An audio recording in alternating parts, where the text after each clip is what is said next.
Hi, and welcome to the Eastern Book Festival's Greater Lehigh Valley Writers Group Self-Publishing Panel.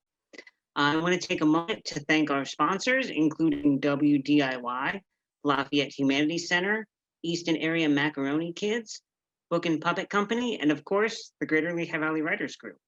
Now I'm going to kick it to Carol Wright, who will be our moderator for this evening. Hello, everyone.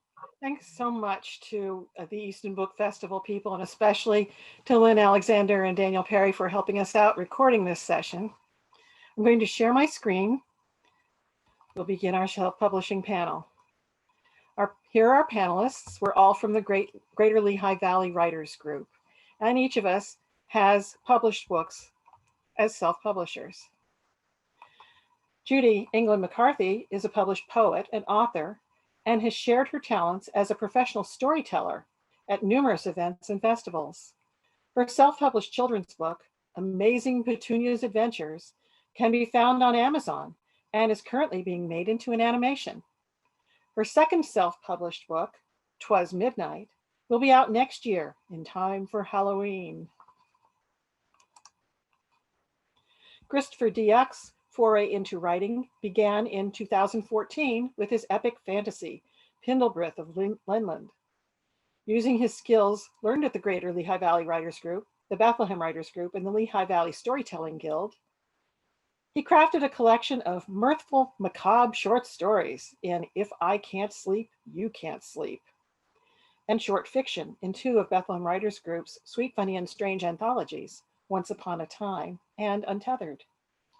He has too many interests outside of writing for his own good, he admits, with previous careers in physics, engineering, and software, and his incessant dabblings as a CGI animator, classical organist, and voice talent. It's a wonder he can remember to pay the dog and feed his bills. Wait, what? Bernadette Sukley's work has appeared in national newsletters, magazines, books, and online. She's been a fact checker, reporter, writer, and editor for over 25 years.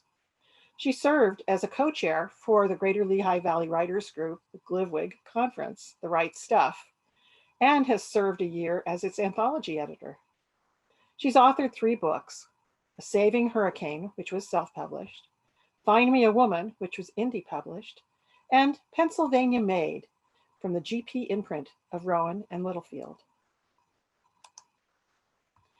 Christine Talley is a wife and mother of 2 sons, but as Clotilda Warhammer of Mistraith Hall, she is a sword and shield fighter in the Society for Creative Anachronisms for 9 years. She participated in numerous battles, along with 1,000 other fighters, during 9 Penzic Wars and other events, when she wasn't working as a registered nurse. Her hobbies have included caving, rock climbing, hiking, camping, heavy weapons fighting in the SCA, drawing, painting, and of course, writing. Laurel Wenson finally had time to draft her first book in 2017 after retiring from teaching English and theater for 15 years in the homeschool community. In 2018, she returned to school to obtain her specialized diploma in the Publishing for Writers from the NCC. Since then, she has written 2 novels, publishing the first this summer and the second this coming December. All these books were first drafted during NaNoWriMo or Camp NaNoWriMo sessions. And you guessed it, she's gearing up for the next one in just a couple of weeks. And I'm Carol L. Wright, your moderator. I've had varied careers, including as a book editor for a traditional publishing company, a practicing attorney, and an academic, but I've traded it in for a life of writing and publishing, mysteries, and more. As a founder of the Bethlehem Writers Group, LLC, I've published many award-winning anthologies. The latest is Fur, Feathers, and Scales, Sweet, Funny, and Strange Animal Tales, which will be released on December 1 of this year. In addition, I've created an indie publishing company that has published my novel, Death in Glenville Falls, and it was a finalist for, sorry folks, was a finalist for both a Killer Nashville Silver Falchion Award and a Next Generation Indie Book Award. And I've also published a short story collection, A Christmas on Nantucket, and other stories. We hope you're all staying well as we navigate our way through this COVID-infested world. And we'd like meeting face-to-face, but this is better than not meeting at all. And because this is such a big topic, we've decided that we are going to each take different aspects of self-publishing to discuss. Then after each section, we'll open it up for comments from other panelists. We're starting with a foundation question: whether self-publishing is right for you. To help us, Bernadette Sukley will discuss its pros and cons. Bernadette? Thanks, Carol. And shout out to Carol and everybody else who worked really hard to make this happen. I really appreciate it. So I just wanted to talk about, is it right for you? Often as an author, you think, well, I'll just wait. And then self-publishing comes along and you think, maybe. So discussing the pros and cons here is for you. The first pros: you are in full control of everything, of the release date, of the cover, of the interior of the book, and your business model, how you want to sell this, what you want, what your expectations are as far as the business aspects of the your work. You are in full responsibility. You get the planning, you get the budgeting, the marketing, all your creativity. It's great. However, the cons: you do all the work. You do all of the preparation. It's all your time. It's your money. And sometimes I don't think that self-published authors, myself included, are aware of all the work that goes into it prior to publishing. I think there is a sense that you just push a button and it appears. That's not the case. Also, responsibility means that you have to protect your work. Often as authors, we think, oh, well, this is like our baby and, you know, our child. And in fact, you do have to have that sort of maternal or paternal instinct to make sure that your work is protected. There will be people who try to hack your book, plagiarize. You also have to do your own book promotion and marketing. You have to do your own updates or newsletters, and you're the one who is customer service for your book. You have to handle any readers' gripes, any concerns, and then you have to deal with all the bad reviews. It's like such a joy. So moving on, does self-publishing carry a stigma? Yes and no. There is this unspoken notion that those people who do self-publish are these desperate and frustrated writers. And there is a bit of truth in that. You have this amazing work and you want to get it out there. And you are frustrated because maybe you've gotten so many rejections, you've had it. So there is a little bit of truth in that. There's also a public perception that self-publications, the work is subpar, that you wouldn't see that kind of stuff on the bookshelves of Barnes and Nobles. I think that's hilarious because there's still a lot of garbage out there in books in Barnes and Nobles. That's just a person's taste. Also, there is, and I have heard this from agents, some agents view self-publication as shooting your writing career in the foot, as though you haven't sent something out there that's traditionally published or perfectly edited or any of that. However, self-publishing is now almost a rite of passage for so many writers. It is our way of finding out the nuts and bolts of publishing, what it entails, a peek behind the veil, if you will, of the whole publishing process. And now agents, and I've heard this, are actually looking at self-pub work. They're trying to see what's out there, what's trending. Is it competition for the genres that they're representing? And then we have the whole ebook world, which is fantastic. I mean, it really, truly, if you can tap into it as a self-published author, it is a dream because you're reaching audiences that you never could at Barnes and Nobles or any other bookstore. You can sell thousands of downloads as long as you know how to target your genre to your specific readers.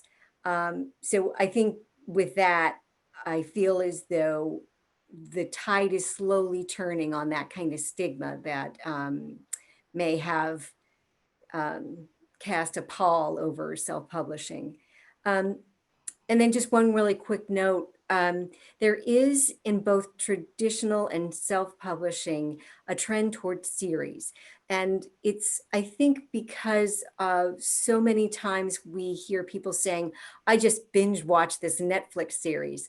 Well, they approach that the same way. If they're going to buy a book, they're very rarely going to say, oh, I just had a great book.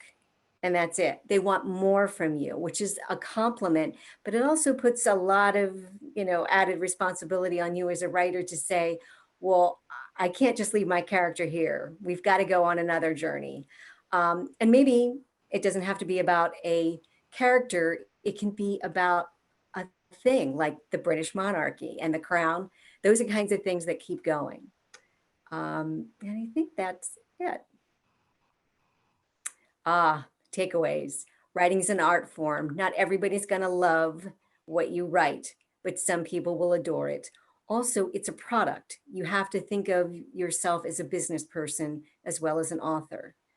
Protect your work. It's your baby. Make sure that you're on top of it and nobody's going to be hacking or taking it.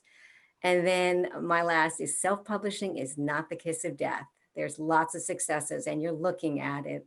This panel can actually attest to the fact that it is a very successful and lucrative form of publishing. Thank you, Bernadette. That was great. Thank you. Do any of our panelists have any comments or questions for Bernadette?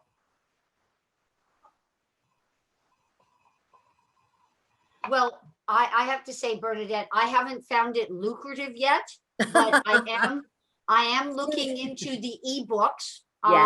And I do say that I would not have, if I hadn't gone with the self-publishing, because of where I was coming from, I don't know that my book would have manifested. Right. Because I wasn't coming from a writer. I was a storyteller that made up stories. And this gave me an opportunity to actually manifest my story. Now that I've got it manifested, though, I am looking into trying to get an agent or trying to maybe get it published or get something published in the traditional way. But I wouldn't even be in the dialogue if it hadn't been for the fact that I could self-publish. And Judy, I just want to piggyback on that. A lot of times when you approach a traditional form of publishing, or you reach out to an agent, you actually have a piece of your work that you can show them. It's almost like your resume. You can say, look, I've got something to show you. And maybe, you don't have to love it, but you can see the kinds of things that I write. This is where I'm at, my genre, the passion that I have towards this particular art form, if you will. So. Right. Though I have to say, because I've gone through, like, I belong to certain writers things and they have conferences and then you get to talk to an agent or whatever. Yeah. And I have to say it's been mixed. I have some agents that say to me, I'm not interested in even looking at any of your stuff. Let me see what you're making now. And then you have the other ones that say, oh, so you've done something. Okay, not that they're going to do something with that, but that, okay, let me see your stuff. And they're talking to you in a different way because they know you're just not, a fly by night, that you're sincere about making this a lifestyle, something that you want in your life. Right, because here's the thing. I think a lot of times, and everybody is this way, they don't have a lot of time. As an agent, I wouldn't be like, oh my gosh, I have to take this person and hold her hand. I can say, no, this isn't her first rodeo. She knows what the work that needs to be done in order to get a book into somebody's hand. So, you're right, it can be mixed, but by the same token, it does say, I know what it takes. I know the kind of writing, the kind of work that it takes to write a book. So, and you're a good example, Bernadette, that you've published both indie publishing as well as traditional publishing and self. Done it all. Yeah. So you would know that there are avenues out there beyond self-publishing for a lot of authors. Right. One thing I think that really helps in self-publishing is that it doesn't take as much time as with a traditional publisher. Right. You can streamline that. Absolutely. Yeah. Yeah. And if people are very eager to get their stories out there, they can do it faster as self-publishers than they can going through the traditional route. Right, right. You don't have a team of production editors. You don't have to put your book in a queue behind like everybody else's book. It's nice to be able to move that along at your pace. So, yeah. That really is a huge thing because at one of these conferences, a woman who was in charge to launching books, she worked for a publishing house. She was saying, oh yes, I've now got this book, it's coming out. And she said the timeline was 7 years. Now, she said that that was a bit longer than usual, but all I'm thinking to myself, no matter how many gray hairs I got in this process, 7 years, oh my gosh. So you don't realize. Right. Well, speaking of timing, our next subject is a publishing and marketing timetable from Laurel Wenson. So do you want to take it away? I was actually listening to this saying, oh, this is just such a great segue into where we are right now. When I first decided to self-publish, I figured maybe I would try to get out a book a year because I'd done the research on traditional, and one of the reasons I chose self-publishing was specifically because of the timeline. You know, I have a friend who's publishing a book and it's finally coming out. It's been a 3-year process from start to finish. And it's like, I'm not a patient enough person. If I'm going to do this, I want to get it out. That being said, I thought I'll do it once a year. Well, my first novel came out this July and I was, you know, drafting my second book for Nano, and my readers are already saying, when is that one going to be done? I want to read it now. And so all of a sudden I moved my timeline up and I said, okay, maybe I can try to get out 2 a year. And it literally is being released in December. A lot more work, a lot faster, but the same steps. So I'm going to go through the steps. Every author's timeline will be different depending on the project, depending on your life events, depending on what your goals are. But some of the common steps will occur no matter where you are in that time frame in terms of how often you want to get a book out. You are going to, this is a timeline that I learned from when I had gone to classes, and I've used it for every book. And it really is, touching back to what Bernadette was saying, when you are doing traditional, you don't have to worry about timelines and deadlines because the editor is going to give all those to you, and you just have to like get them in when they tell you you have to. Because now you are the editor and you have to do all these steps, you have to set those timelines yourself. Whether they're very lax or very structured is a choice that you will make. But I will go through the steps and I'll give you just a sample of what I did for this past book. Obviously, when you set up your timeline, you want to include your title, your genre, your word count, and really take a couple of minutes to determine what are your publishing goals? Why are you doing this? Do you want it out by a certain date? Do you want to sell a certain number of copies? And try to be as specific as you can be, because that will help you in determining when the book will come out. Once you get to that point, you have, in creating a manuscript, you are going through a pre-planning stage and the planning stage. So before you ever start to write the words, you are going to do some research. You're going to write down some notes. You're going to write an outline. Now, for some people who are pantsers, they fly by the seat of their pants or they write by the seat of their pants. It may be nothing more than an idea, and I'm going to sit at the computer and start writing. I'm more of a plotter. I'd like to have an outline. I like to kind of know where I'm going. But the first step is to really just get ready and prepare your manuscript, whether you do it on paper or in your head. That's where you're starting. Then you're going to write that first draft. Now, some of us do NaNoWriMo, where we sit down and we do it in a month. Others, it may take years for you to get your first book done. That's entirely your process. So, you know, there's no wrong way to write your first draft. Once the draft is written, then these steps that are going to continue on, they will vary depending on what your publishing goals were. So much of the checklist that I'm going through here is going to determine whether or not you have a definite release date in mind, or if you're just going to say, once I get all the steps done, then I'll pick a date. If you're doing the latter, then you can take as much time on these steps as you need to. Again, in July, I decided I was going to publish this book in December. So all of a sudden I had a very, very narrow, specific timeline that I had to follow. So in August, or as soon as you finish your draft, you're going to first start your own sets of revisions. You're going to go through and you're going to do the first run through, read it through, make some just your overall, you know, find your typos, find your plot holes, find your characters that aren't developed well enough.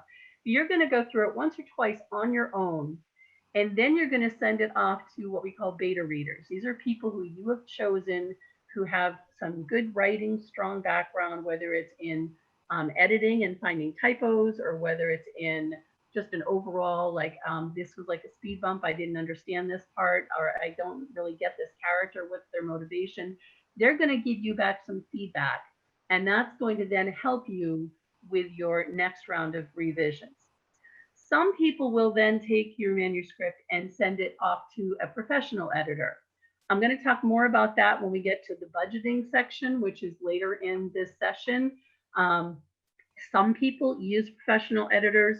Some people, depending on budgets and everything else, they may not have the money for a professional editor, but that would be the time frame that that would occur in.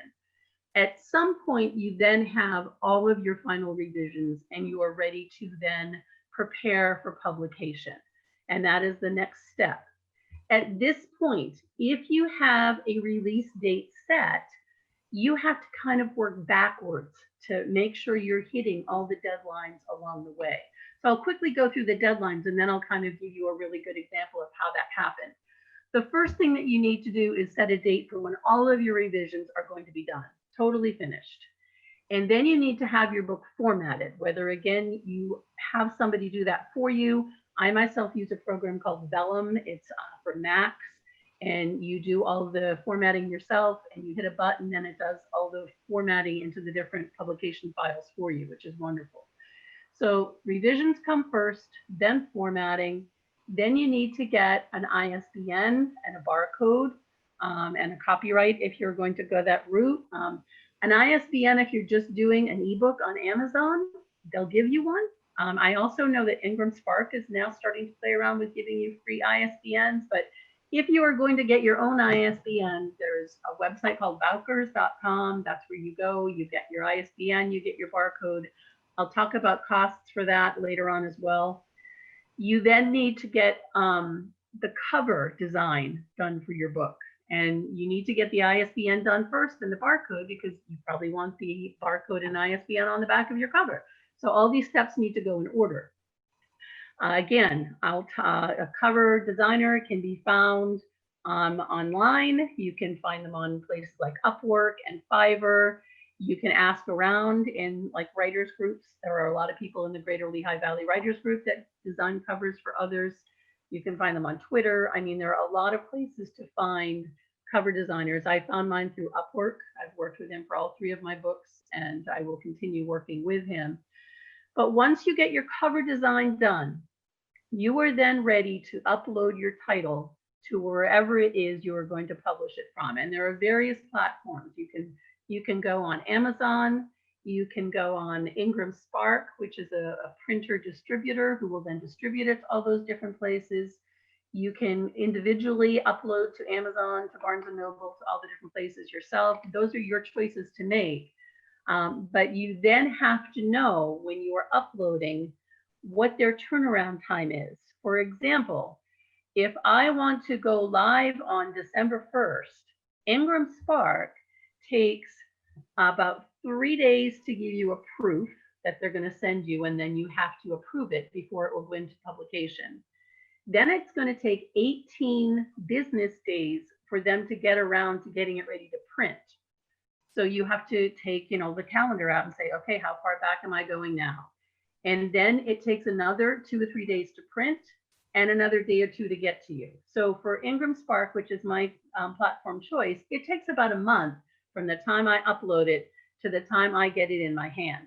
So if I'm having a December 1st deadline, I can't be uploading it on November 10th. It's not going to work.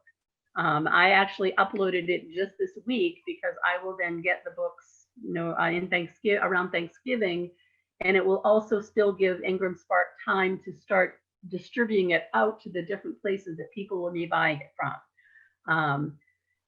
So again, if you don't have a definite release date, there's much less pressure. You can take your time for all of these steps. But once it is then uploaded and you have your release date, okay, my book was uploaded this week, I still have 6 weeks before it's released. So do I just sit back and do nothing? No, then it's called marketing now. Nobody else is going to help you launch your book. This is all on you. So for marketing possibilities, you can develop your own website. You can go on social media with Facebook and Twitter and Instagram. You can set up pre-orders on your website so that people can start talking about it. I usually have a contest for a free autographed copy somewhere along the line. And again, on Facebook, I have a marketing strategy, like 1 month out, I post something, 3 weeks out, I post something, 2 weeks out, I post something, all the way up. And when I get that box of books in mid-November, I will actually video my unboxing, where I'm opening that box up for the first time and holding my baby in my hands for the very first time. That's something the readers love because you're connecting with them immediately. And then after publication date, you can then look at other ways to market. Sometimes you can offer a package deal where you either, if you're doing a series, as Bernadette was saying, most people like series. A lot of authors will offer book 1 free, and then they will kind of hook the reader, and then they'll keep buying. So once that's all done, you can take a little bit of a break, but know that nobody is going to do marketing for you. So that if that, that first thrust of all the people that want to buy your book kind of dies out, you're the one that has to keep that wave going. And one of the ways to do that, especially with series, is if you start talking about the next book and you get people excited. And I have been thrilled with the response from some of my readers who were already saying, when are you going to get book 3 done? Because we want to read it. And that's what's going to help you. Word of mouth, they pass it on to their friends. You can also consider looking at independent bookstores in the area. I know there's one in Emmaus. There's one in Easton, Book and Puppet. Some places will help sell some of your books.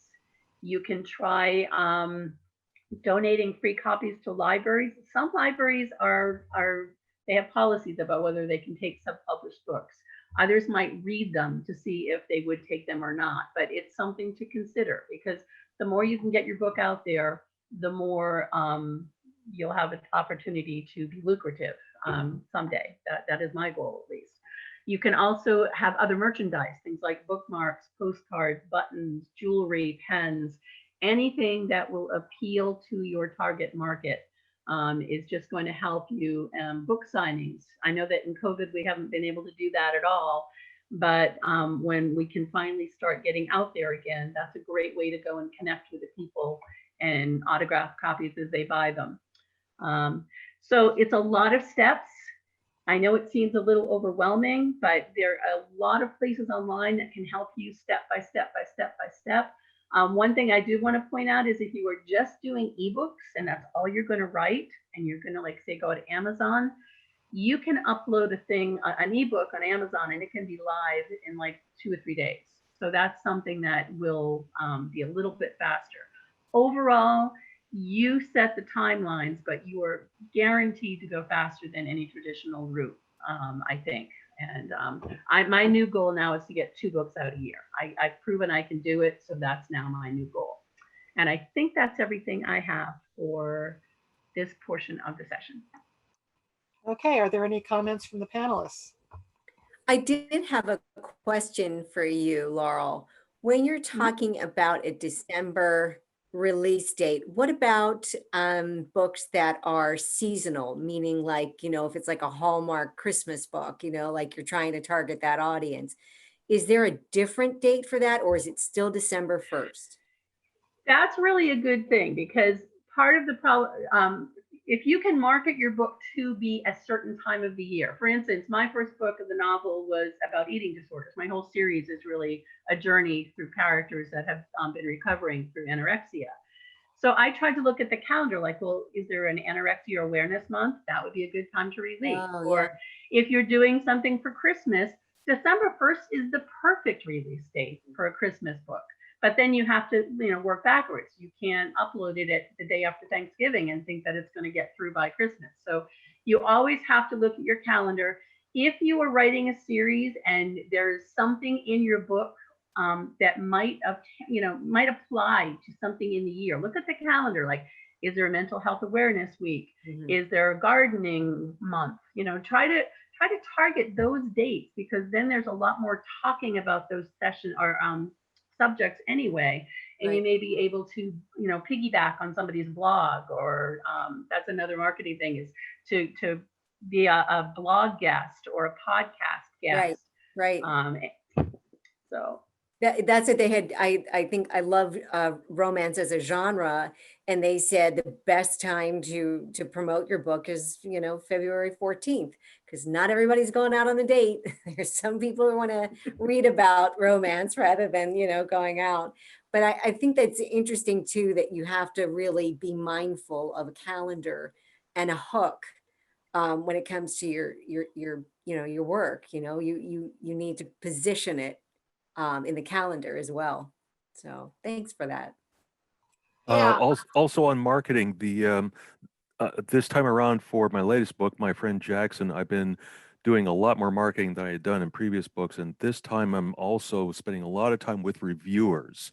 I have a list of about 150 book bloggers and reviewers that I've sent personalized emails to them. Please review my book. And there are places that you can go look for reviewers who are looking for books to review. You can find them on indie book list or something like that. And also there's the Goodreads reviewers list. There's several reviewers lists on there.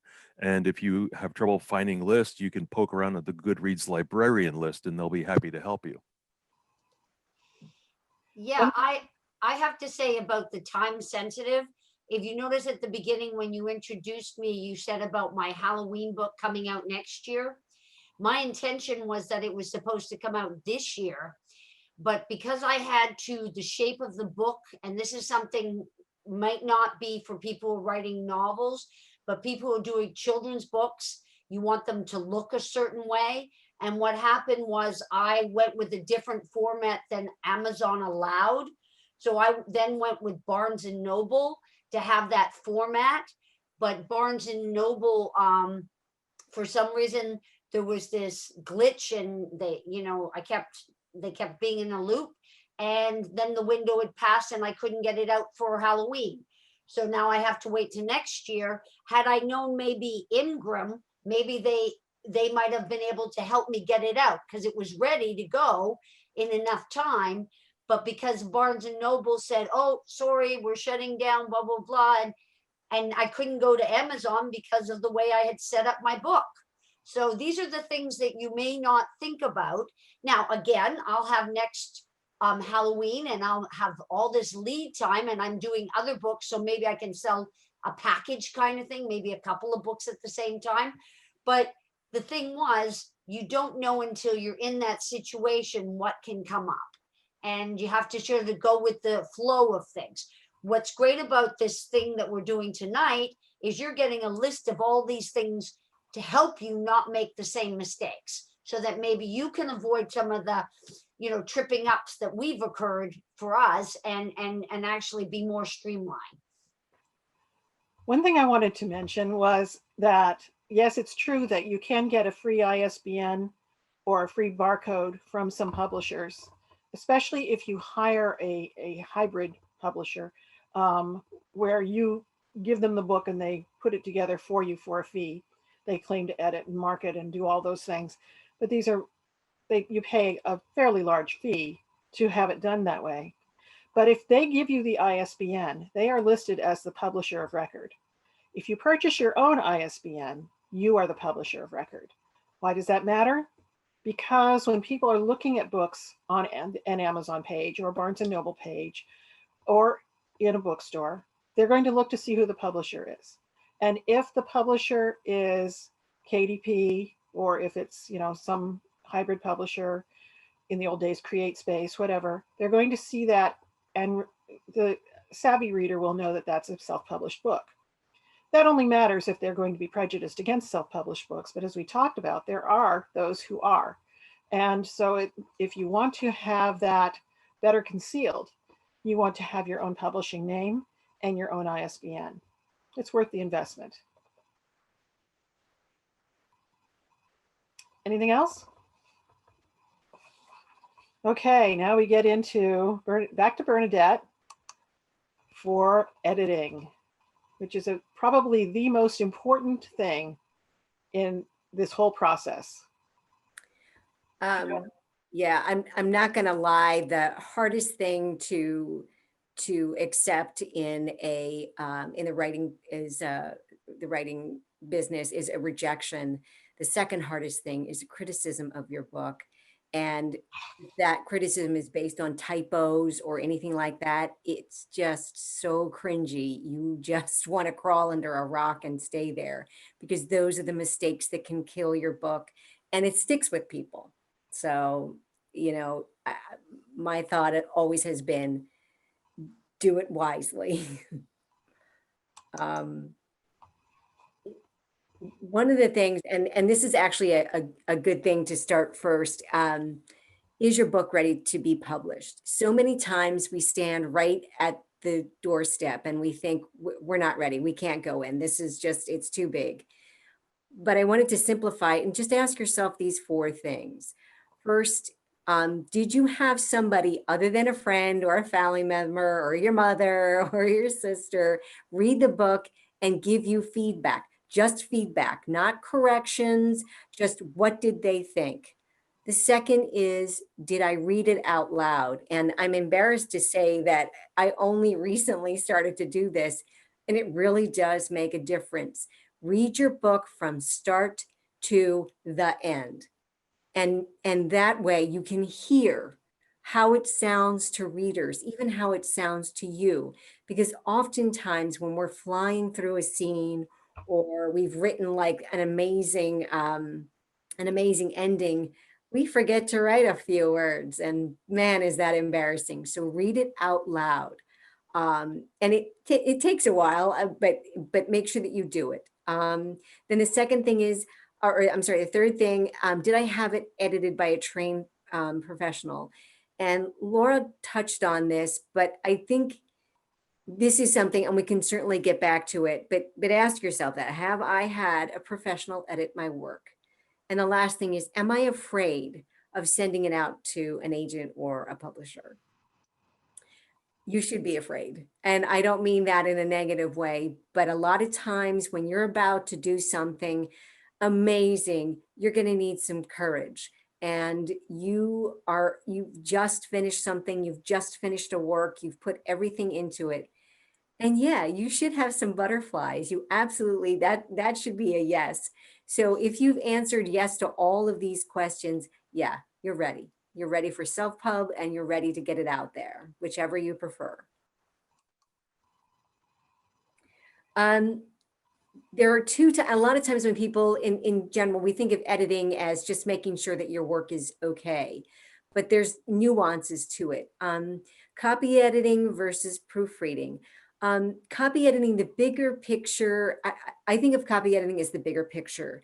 Copy editor looks at consistency and accuracy and flow. For example, in publishing houses, you're going to have somebody who's going to be looking at, did Bob, who had black hair and black eyes, still have black hair and black eyes at the end of the story, unless something happened to him? You need to make sure that it's consistency, because I guarantee you, your readers will pick up on that. In proofreading, it's like that's small, that's detail oriented, like fact checking. Proofreading is going to look for grammar, punctuation, typos, facts. There was it's interesting, my son is in a literature class, and they were talking about James Fry, who was very creative in his memoirs and got into so much trouble. Check your facts and make sure, even though you think it's something that you've experienced, other people were there too. Make sure that you've got that straight. That is what a proofreader will do. That's what a fact checker will do. And I know a lot of times people say, well, I wrote something and spell check was good. No, that's not proofreading. You're always going to miss those little things, your versus yours, all of that stuff. So,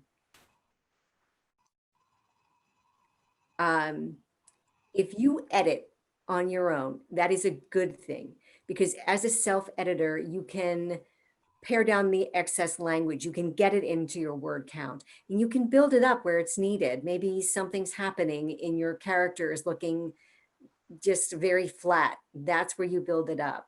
When you're done with your own editing changes, that's when you hire a professional, a non-relative, a beta reader. And a beta reader is going to be the person who reads in your genre, who is going to say, oh, you nailed it, you crushed it, this is perfect, this is the best YA. These are the kinds of things that they're going to tune in. And if there's something odd that's off, maybe age, maybe something in there that doesn't sound like a romance, they're going to catch it for you and they're going to help you with that. The professional editor, these people polish your work. These are the people, and you will, I think it's money well spent, frankly.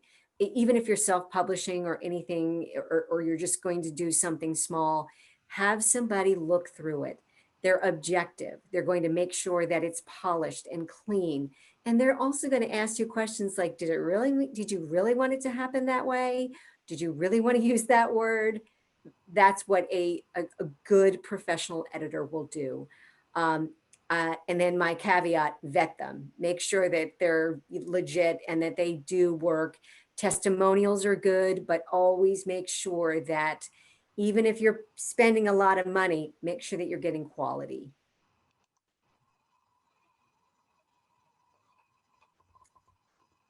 Yes, and wonderful resources. Thank you so much, Carol, for these. These are all of the things that help so much. One of the things that I think is kind of funny is we basically have a dictionary for every kind of, there's like a romance dictionary. There's things in there that, and YA dictionaries, all of those things that you can tap into. And this is where the internet is a wonderful tool. Okay. Comments from our panelists? If I can jump in first, there are 2 points I definitely want to emphasize. I'm big on reading things aloud, and I've discovered I should patent this. I discovered that I can find a lot of errors when I do the following. Not just read it aloud, but read it aloud into my computer and record it. Then, and while I'm reading the text, keep my hands off the keyboard. Do not stop and say, oh, I got to fix this. Just read it, errors, warts, and all. Then play back the file, play back the audio file, listen to it, and then, oh, I got to make this change here. And between the centers of your brain where you're using speech, hearing, and writing, it causes a synergy where you will really find a ton of errors that you would not find by just reading it aloud. It really is magical almost how that works, at least for me. I hope it works for you. The second item I wanted to talk about is the editors. Again, with this book, I've discovered that I had a need for yet another layer of editing, the diversity editor or the sensitivity editor. If your book subject deals with sensitive subjects like race, mental health, disease, or like medical issues like cancer or even like that, you may want to think about hiring a diversity editor, because the last thing you want to do is to emotionally alienate your reader. You don't want to make exceedingly poor word choices that will offend your reader. So when you're dealing with emotionally sensitive subjects, look into hiring a diversity or a sensitivity editor. I was going to say that what another thing is, if you're at the point where maybe you don't want to, you know, you don't want to get the whole book yourself, but you've done some short stories, that you might want to look into, you know, anthologies, because there you're getting a leg up. You get this opportunity to be out there with a bunch of other stories that are similar or have a theme, and they also help you with the editing. They help you going through it. You have fresh eyes with it, which is very helpful. Another thing is, like, I belong to a writers group, and I am able to take sections of my book or whatever I'm working on and bring it to my writers group, and I'll read it.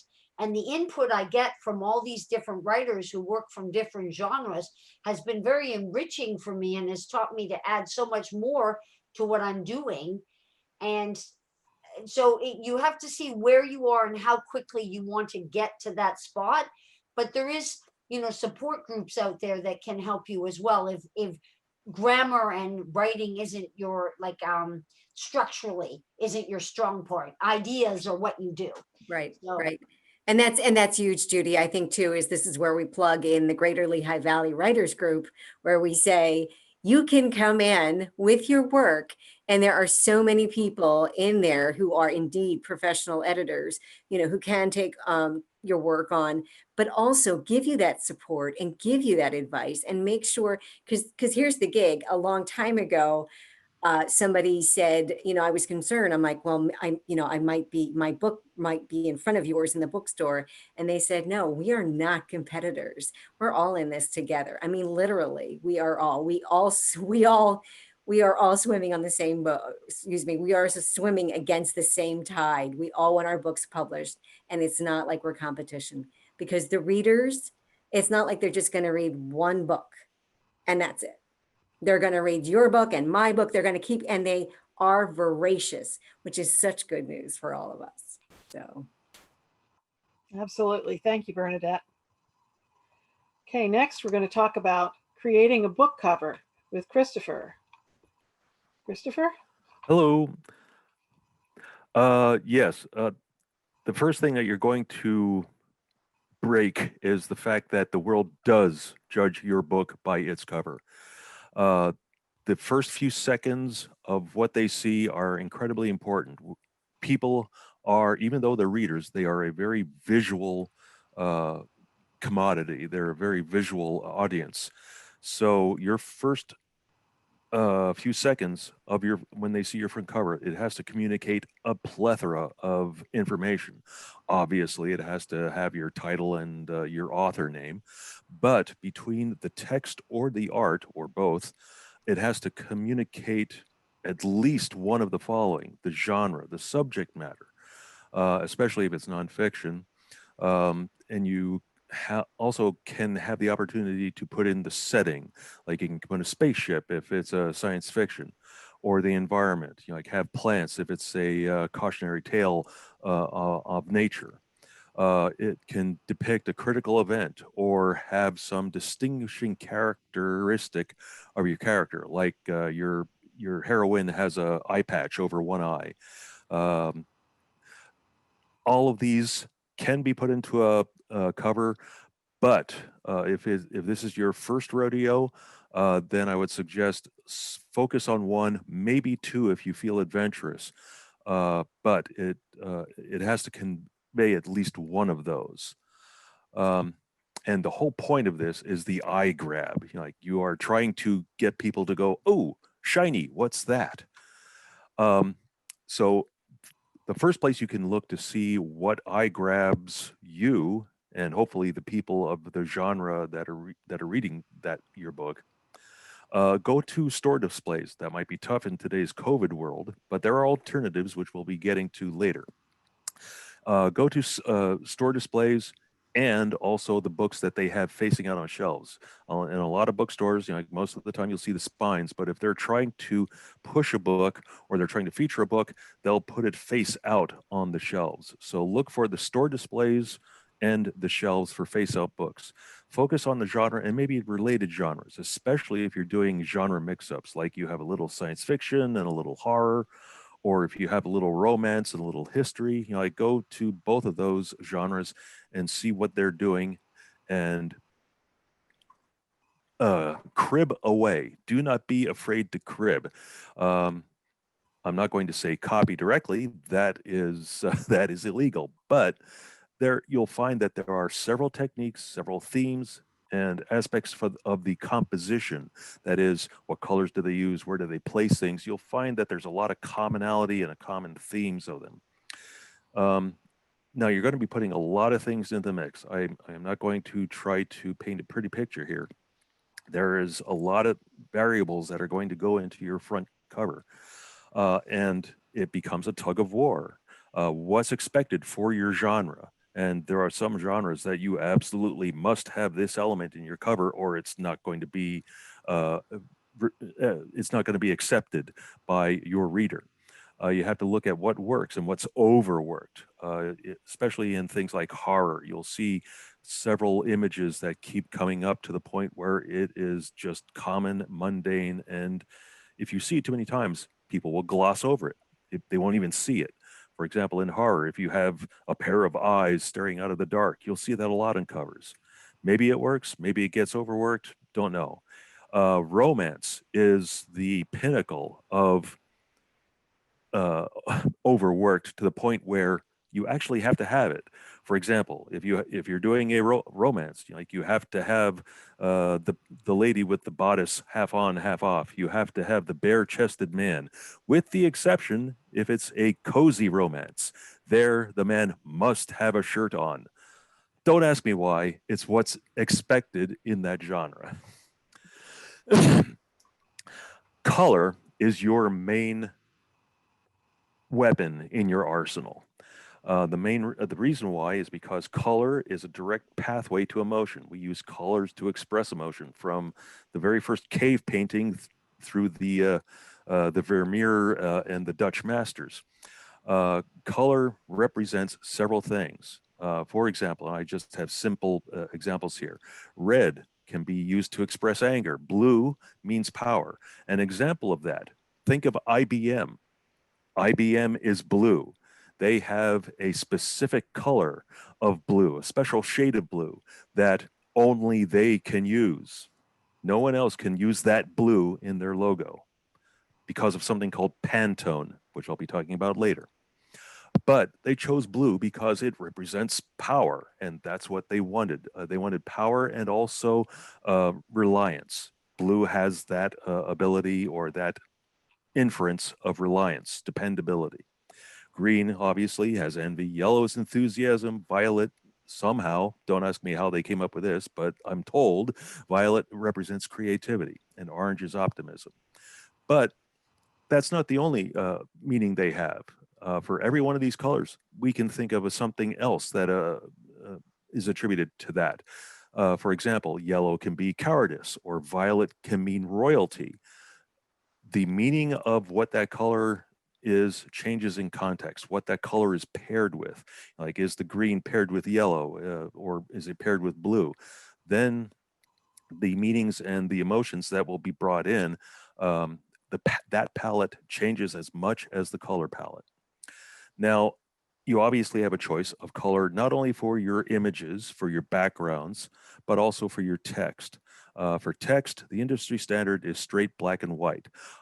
Yellow is also a very good choice, and you'll see a lot of titles where they use yellow for the front cover, or maybe a burnished gold or something close to yellow. But usually the texts are black, white, yellow, and they don't stray far away from that.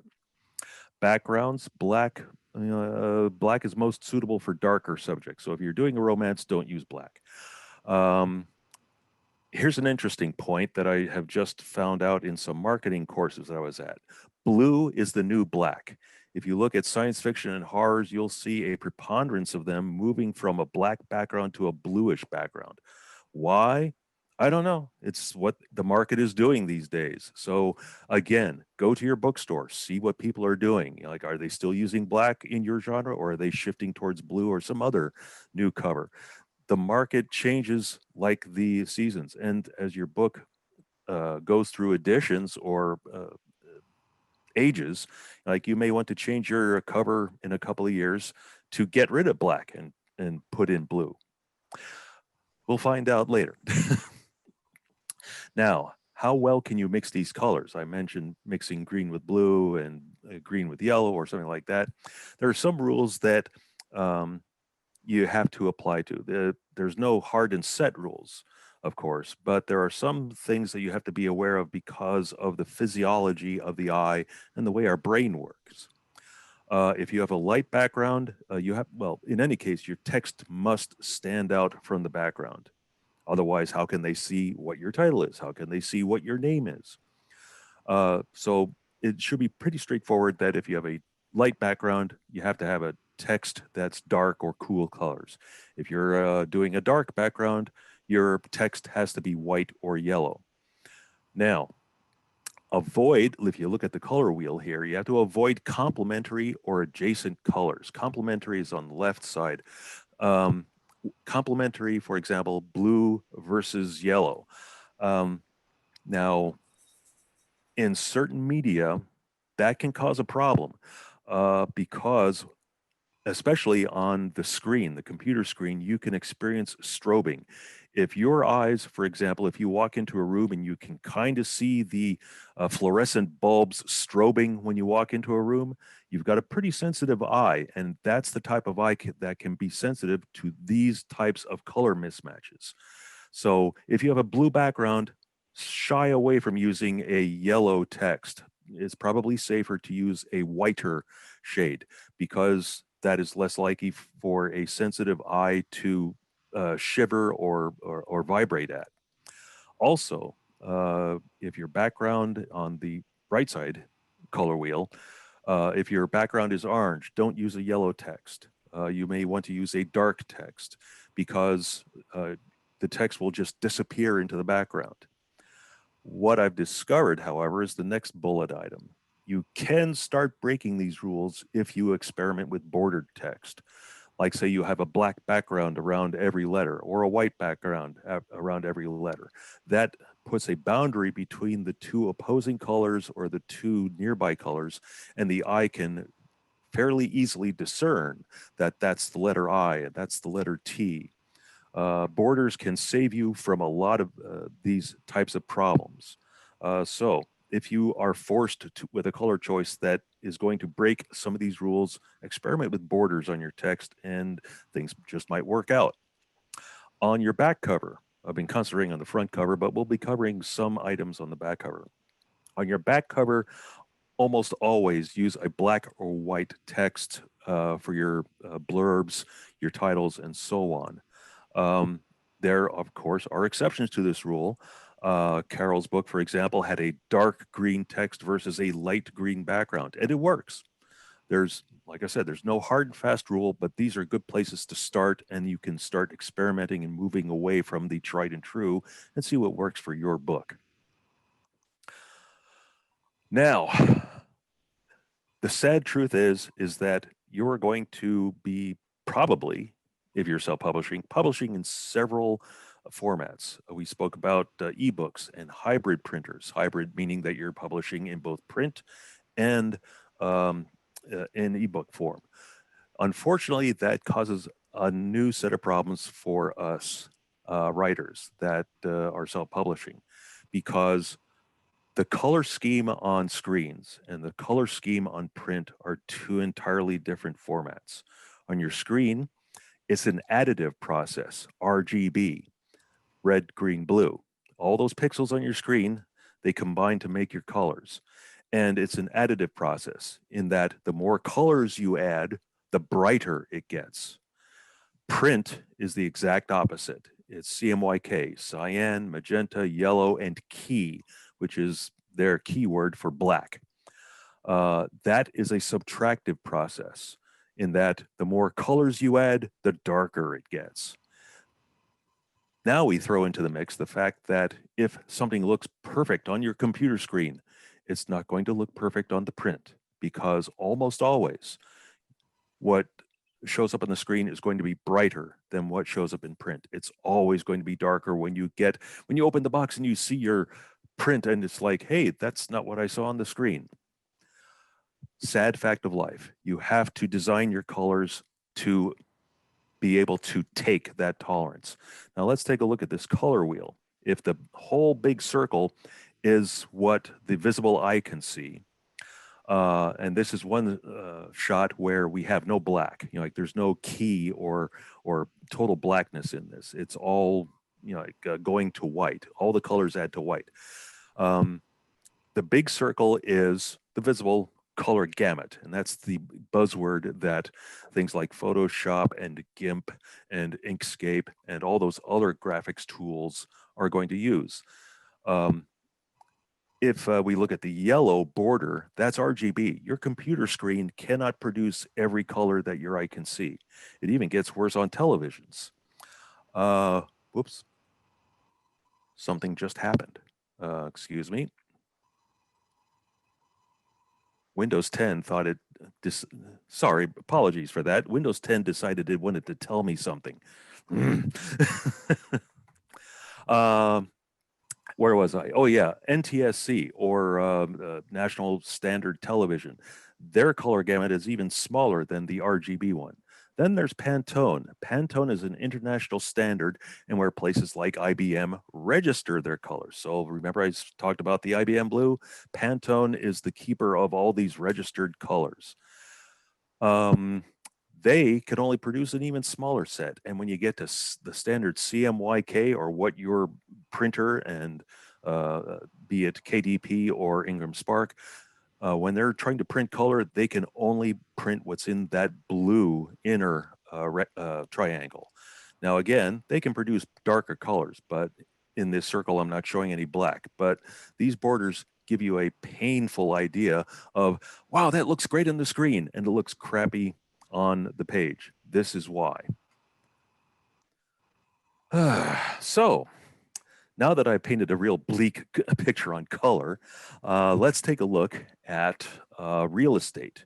That's what I usually call it. I don't know if that's a standard term, but real estate is the area on the page, and your text is going to take up real estate, and the picture is going to take up real estate, and any blurbs or other things are going to take up real estate. Now let's think about it for a second. If you are crafting the full cover, all of your artwork must coexist with the non-art geometries. The non-geometries are, of course, text. So if you've got a real interesting thing on your picture, you got to make sure that your text doesn't go right over the really cool part of the picture. And you have to leave room for things, not just for your title and your name, but the post-publishing extras. Like if the New York Times prints a really cool review of your book, you probably want to put something like a one-line tag on your front cover, boasting about the fact that I'm on the freaking New York Times list. So you got to leave room for growth. And so you may think, oh, I've got dead space there. No, just fill it with artwork, but artwork that can be sacrificed. You got to think about how your text and other stuff is going to appear on the spine, including your publisher's logo. Bernadette was talking about, or I'm sorry, Carol was talking about getting your ISBN and you are the publisher.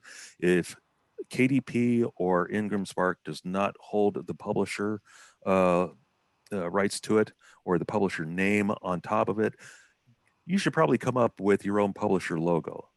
That's exactly what I did. If you look at my books, I've got my little publisher logo. The Bethlehem Writers Group has their own little publisher logo on the bottom of their spine. And of course, on your back cover, you not just got your blurb, your book description, title and subtitles and all that. You have to leave room for the ISBN. No one will print your book if you do not have a proper white rectangle to place your ISBN. And there is a very strict requirement that it has to be at least 2 inches by 1 1/4. Some places say 1.2 inches. I like to stick with 1.25. That's always, larger is always safer. So if we look at an example, here's my first book. And yes, I do all the artwork for my own covers. I design my own covers. Here we have on the left a picture that wraps around the entire front and back cover. And then on the right, we see all the text that goes on top of it. The ISBN, the title, the spine, the blurb, the tagline. Plus, we also left a little space there for an award. Hey, your book might win an award. Leave some space there where you don't have anything interesting happening on your cover artwork to put an award. I've heard some things in other marketing webinars in the past couple of weeks. Be careful about what things you put on your front cover. If you get something like the New York Times, absolutely put it on the front cover. No one wouldn't fault you for that. But if the only claim to fame that your book has is Amazon bestsellers list, don't bother putting it on that. It's not really going to fool anybody. So just, you save it for an award that really is meaning something. But leave space for an award, because you never know, you might make the New York Times bestseller list. Now, when you send your artwork to the printer, they require it 99 times out of 100 PDF. And that's the industry standard. Everybody accepts PDF. If they don't, something's very wrong with them, and run away from them. Your entire cover, front and back and spine, is all in a single file. So if you have a lot of artwork in there, or if you have a lot of detail in there, that file can start to get pretty big. But PDF is always best for WYSIWYG, because what you see is what you get, is what that stands for, because it is able to combine both pixel information and vector information. Vector information is things like text, because as they grow and grow and grow, or shrink and shrink and shrink, you won't get rough edges. They're always smooth. Whereas pixel images, like your JPEGs, if you blow them up too big, they start to get fuzzy, and they just look kind of crummy. If you're sending them a PDF, make sure that you convert it to CMYK, or they will.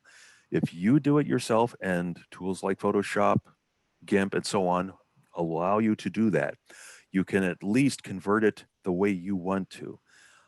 If you give them an RGB encoding, being like the color for the screen, they'll convert it to CMYK themselves, and you might get a result that you're not too happy with.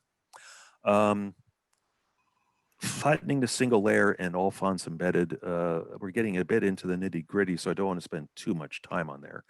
But the more important one is all fonts must be embedded. The reason why you want to do that, some tools, like some open office tools, they will have a checkbox that you want to embed all fonts. The answer is yes, you do. If you do not embed your fonts, you may have a really cool font like you're seeing here, but if you do not embed it, that font may get replaced by Courier or Times New Roman or Arial, and your cover is going to look nothing like what you expected. So embed all your fonts if they give you a choice to do that. Otherwise, the program will automatically do it for you. If you have images in there, printers almost always require DPI of greater than 200. My personal favorite is 300 DPI. Everybody will accept that. I now like to use 600 DPI. It makes the files bigger, but the print quality is always better. But 300 DPI you can always get away with. That's dots per inch, and that's the quality of your picture. Now, bleed. Remember that picture where I had the cover that spanned the front and back? If you start doing that, and if you have a picture on your front cover also that goes to the very edge of what your cut line is, you're going to have to have something called bleed, and that's how far the picture goes past that cut line.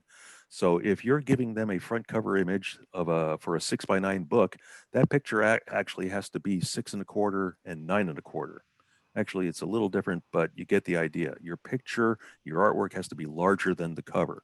Why? Because the things that print and cut your paper and your cover have a little play. They may get misaligned as they print book after book after book after book, and they require almost always an 1/8 of an inch bleed. That means your picture has to go an 1/8 of an inch past your 6x9 expectation. So if you see those little scissors, your bleed is basically the red that gets thrown away. So if we go to the next picture, we'll see even more why you need to do that. Your printers will almost always give you a template, And a matter of fact, if they don't have a template, something's very wrong with them again. You tell them what quality paper you're using, whether it white, cream, or like if you're doing color printing, and you tell them the page count of your book, and then they will pump out, here's this nifty template that you must use for your cover images. You see your back cover, your spine, and your front cover. Now, that line inside the pink, that's where you expect the cut line to be. That should be your 8.5 by 5.5 size. But that orange or pink or whatever color that's showing up on your screen, that's not only the bleed, but the trim variance. Just as your printer may cut 1/8 of an inch that way, that means that it may cut it 1/8 of an inch on the wrong way on the opposite side of the book. So what all that technical jargon means is that if you have something important that must be seen by the reader or the person who's looking at your cover, it's got to be in the white area. If it encroaches into the pink area, you are running a risk that your important information is going to get sliced off in the final product. Usually the printers have software that checks this and makes sure that you don't do that by accident, but you might as well have this, might as well use the template and do it right the first time rather than have them tell you, you got to fix this and go through all this rigmarole again. Here's an example, and here's an example of why you should flatten layers. There was a layer that had a dotted line that showed where the cut line would have been, but layers disappear if you don't compress them or flatten them. So this is another example of a cover that I designed that would have shown the cut line the cut line would have shown that on the right-hand side, part of the window frame was sacrificed. And on the bottom, some of the carpet in the kids' room is sacrificed. For goodness sake, if you're going to spend all this time doing a cover, spend the small pittance of a few dollars to get a galley print. Sometimes the galley print is, or rather the shipping is just as expensive as the galley print. But please do it because, again, the RGB versus CMYK, like what you see on the screen is not going to match your print cover. You really got to know what is going to come out of the printing option, out of the printer, before you release this and push the publish button. Also, it's the only way to be sure that your material doesn't encroach on any of those forbidden lines. Ignore that top line, page sizes. I'm not even sure millcitypress.net is around anymore. Most of your printers like KDP, Ingram Spark, and several others, they already tell you these are the page sizes they support. So go to them first and find out what size that they offer that fits you best. And then you can start going to these other websites. The first one is Canva and Book Cover Archive.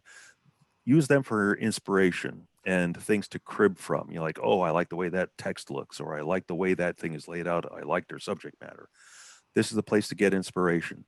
And Book Cover Archive changes often. So, don't just look at it once and forget it. Come back every couple of weeks because they generate covers like crazy. Be aware though that Canva is very generic, and you may not want to strictly copy them because it'll just look generic and you're not going to win any customers that way. And Book Cover Archive, also be aware that they may have examples of good and bad in there. So something may catch your eye, but it may not be a proven market seller. Also, I apologize, these things are slightly out of order. Once you got your inspiration for your cover, go first to photographs. There are 3 places I recommend: Pixabay, Unsplash, and Pexels. They have tons of photographs for free that you can choose from. So although you may have a picture in your mind, oh, I want to see this, they may have photographs that you can use and adapt to your cover and subject matter. Now, when you're using these quote unquote free photographs, you have to be careful. There's free and royalty free, and then there's the model release. These photographs in these 3 sites are free. You just sign up to their service, and they will have on each picture whether or not you can use this for personal use or commercial use. And if it says free for commercial use, guess what? You don't have to pay a cent. They will ask for a cup of coffee or some donation if you desire. Also, if I use someone's photograph, I always make a attribution on my inside cover or my information page. They deserve praise and notoriety just as much as us authors do. If you can't find what you're looking for in photographs, then you go to artwork, Fiverr, DeviantArt, or some person who sells themselves out. That's a poor choice of words. Sorry. Offers their services to design your cover for you. Fiverr, which got its name from the fact that originally it did almost everything for $5 or less. Not so anymore. If you can find something for $5, good luck. DeviantArt, you have this rich playground to find artwork or commission artwork for your book cover. Next, fonts. My favorite is 1001fonts.com. There are other places you can find mostly free fonts. And you can, I'm sure these will be available later on for handouts that you can get a copy on the web. But my favorite is 1001fonts.com because you can immediately filter the free fonts for personal use versus the free fonts for commercial use. And there's, even after you filter them out, there's still tons and tons of fonts that you can use and select from. Yeah, be sure to check for commercial use. How do you generate that interesting ISBN barcode? As Bernadette said, when you get your ISBN from, the name eludes me now, Booker or something like that. Alker. Thank you. Sorry, I've been having a long day. They will happily charge you $25 to generate the barcode for you. There is a free place, bookowl.com. Go to them and type in your ISBN number, and there's your ISBN for free. You've saved $25. Congratulations. The publishing services that we've been talking about, the ones that this august body of people use most often, KDP or Amazon, Ingram Spark. There's plenty of others, Lulu, iUniverse, and many, many, many more. But Ingram Spark and KDP are by far the most used. I have no experience with Lulu or iUniverse. I've heard some things, but I'm not going to repeat them. Use at your own leisure. Or caveat. That's all I'm going to say about that. And all right, here's the software that I've used in the past, and many of us have also used. Let's go to the bottom of the screen and look at the free tools. We authors we spend so much for things like good editors and other things. It's always nice to have free software. OpenOffice.org is good. I personally use Libre OpenOffice, and it's very high quality, even though it's for free. It does everything that Microsoft Word, PowerPoint, and so on does. Canva, I already spoke about. It's a really nifty tool for free that you can start building your book covers and other marketing items. GIMP is a freeware version of Photoshop, and Inkscape is a freeware version of Illustrator, if you're familiar with the Adobe tools. So I've just given you the fire hose version of the talk that would be an hour and a half.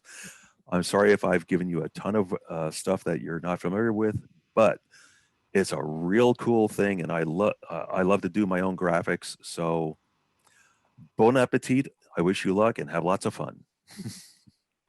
Okay, comments from our panelists. So I do have a question for you, Chris. When somebody's looking at the their cover and they want to do a photograph, you're saying that there's images out there that are free that they can play with and toy with. There's like nothing, they don't have to worry about somebody coming down the road going, hey, I took that picture and you owe me? No, you can absolutely use those things for free. Again, when you go to Pixabay or Pexels or Unsplash, they will usually have a note underneath the contributor, the artist or the person who took the photograph, whether it can be used for personal use only or if it can be used for commercial use. But on those sites, it is free. They ask for donations. Like, can you send me $5, $10 or something like that? It's all up to you. The one risk you do run is that if you use a photograph from these free places, you run the slight risk that some other book may use the exact same picture. Oh, and I hate that. I hate showing up at church with the same dress as somebody else. It's just the worst. So that would be a deal breaker for me. But to answer your question, the background that I use for this cover, my friend Jackson, that's straight out of Pexels. Nice. And it's from a photography person, Alessandro Olivierte from Italy. Nice. And I paid him $10. Thanks for the photograph. You're on my inside cover. Thanks, Chris, I noticed that with If I Can't Sleep, You Can't Sleep, which is a terrific cover, I think. You have a very dark cover and you have the perfect shade of yellow, I think, for the title, because it gives you that sense of a little bit of danger, a little bit of scariness. But I also see that with my friend Jackson, you also have a very dark cover, but you chose to do the whole rainbow in your title. Why did you do that? There's a book reason for that. So yes, all those rules that I was telling you about, there's always exceptions. And yes, I broke my own rules. Just like us authors, after you learn all the rules, you know what rules you can break and get away with. The same with graphic arts. In this case, the reason why I chose all those different colors is because those colors have a significance throughout the book. The monster has the ability to change colors, and each one of those colors, the yellow, the orange, the red, the green, the blue, has a specific emotion connected with it. Like it's a mood monster. But if you look at this cover closely on the thumbnail in Amazon, you'll see that I at least obeyed the rule about borders. Each one of those letters has a border of white around it so that you can more easily read the letter with the background, because its background does shift from black to gray to an off gray. And if I didn't have that border, it would be much more difficult to read that title. Yes, and one of the other things that you do well is that you have your titles large enough so that when they're shrunk down to a postage stamp on Amazon, the reader can identify what the title says. And, yes. Thank you for bringing up that point. I think that was probably a point that was in my larger talk but got lost. When you create your cover, you have to keep in mind that there are 3 places where your cover, your title, and your name, mostly the cover, mostly the title, has to be seen. It has to be seen on print when it's sitting on the bookshelf. It has to be seen as a mid-size electronic image, because when you do Kindle advertising, you can get an advertising where the entire book cover takes up the screen. So that's like a rather copious and rather large electronic image. So it has to work on that. And it also has to work on the Amazon page itself. And there they use a much smaller thumbnail. So your title has to be visible in all 3 of those places: on print, on the electronic reader, and on the Amazon sales page. Chris, I was just curious because I didn't do this, and both you and I believe it, I'm not sure who said this, but I have the ISBN, but I didn't make it so that I have I think it was actually Carol said this. I want to now go back because I'm going to be updating my book cover.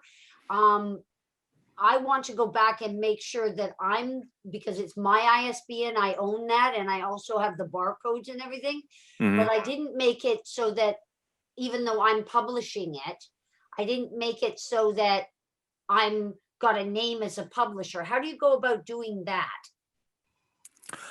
Well, in my case, I lucked out on that because I started up my own business to do graphic arts about 10 years ago. And that business was not all that successful, but I carried over the LLC that I created for that. And I just said, okay, you're now a publisher. Okay. So, You can go to Zoom Legal or whatever the place is and create an LLC, and that becomes your publisher. You have Actually, Carol might be the better source for that type of information. you have lots of options to become your own publisher. An LLC is certainly one of them, and it has its advantages and disadvantages. Another is a sole proprietorship. You can also be a corporation or a partnership, but there are many different ways of becoming a business. But Pennsylvania lays it out very easily on its Secretary of State. Check the Secretary of State in Pennsylvania, and they'll have a page on starting a business. They have a whole booklet on to tell you what to do. Now, they won't give you legal advice, and neither will I, as to which form of business is correct for you. But there are many options, and you pick your fictitious name, Anagraphics for Christopher, and Cozy Den Press for me, and that you check and make sure that that fictitious name is available.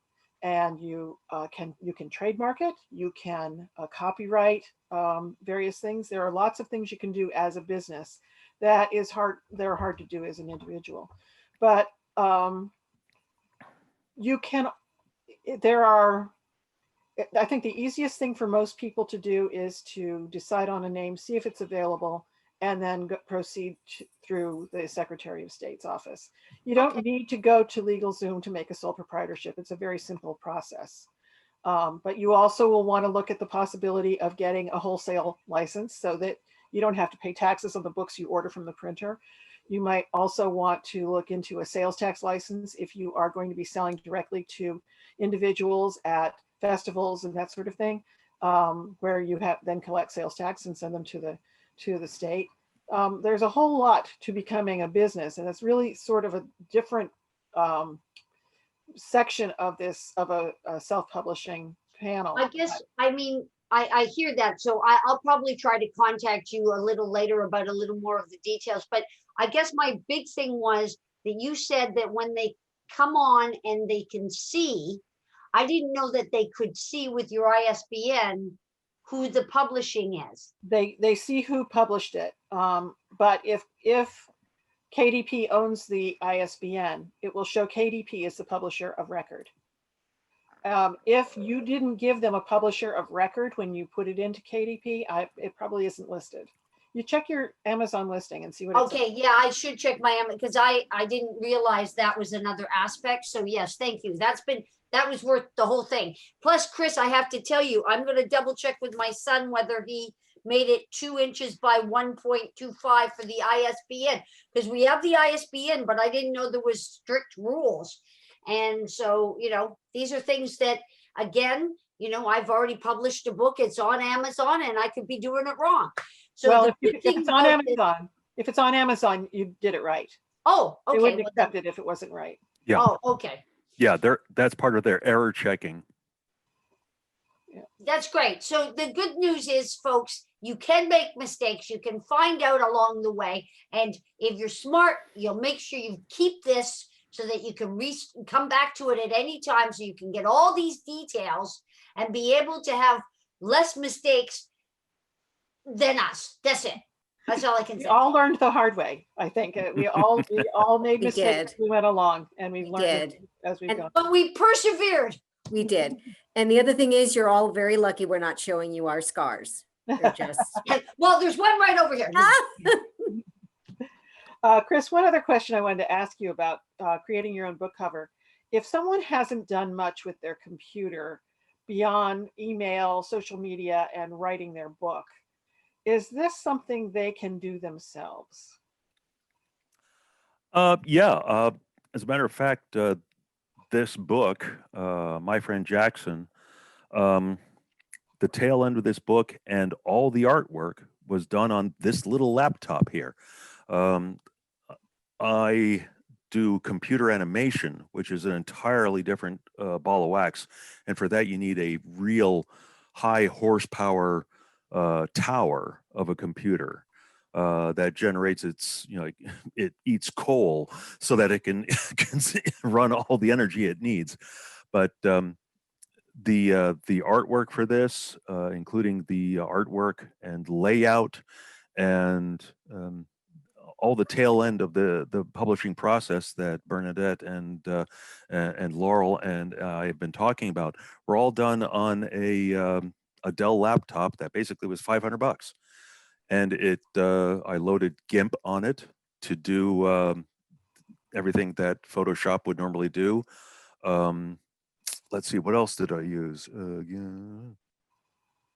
Yeah, basically the entire cover was done on GIMP. Okay. And OpenOffice, LibreOpen Office did all the formatting for the interior of the book. Okay. Well, if someone is not inclined to be involved with the graphics and all of that, there is another option out there. And Christine will tell us about her experiences with purchasing a custom cover. Christine?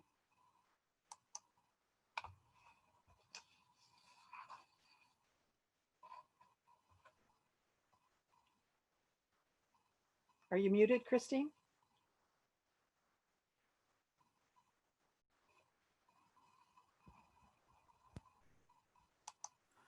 She is muted, yes.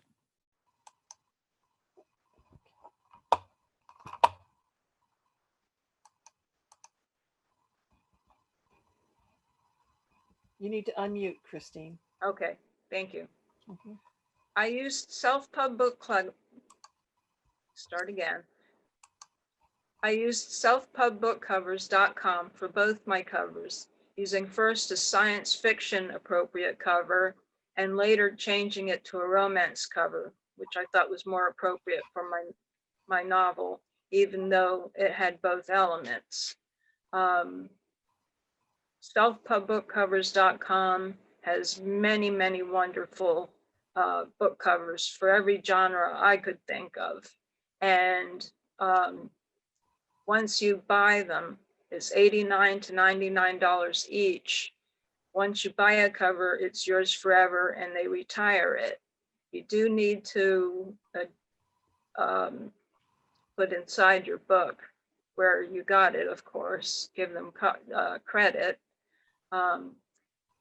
If you use KDP's cover creator, then don't add your book's title and your name, because KDP gives you options with their templates, unless you're smarter than I am and you can do it from scratch and import it to KDP.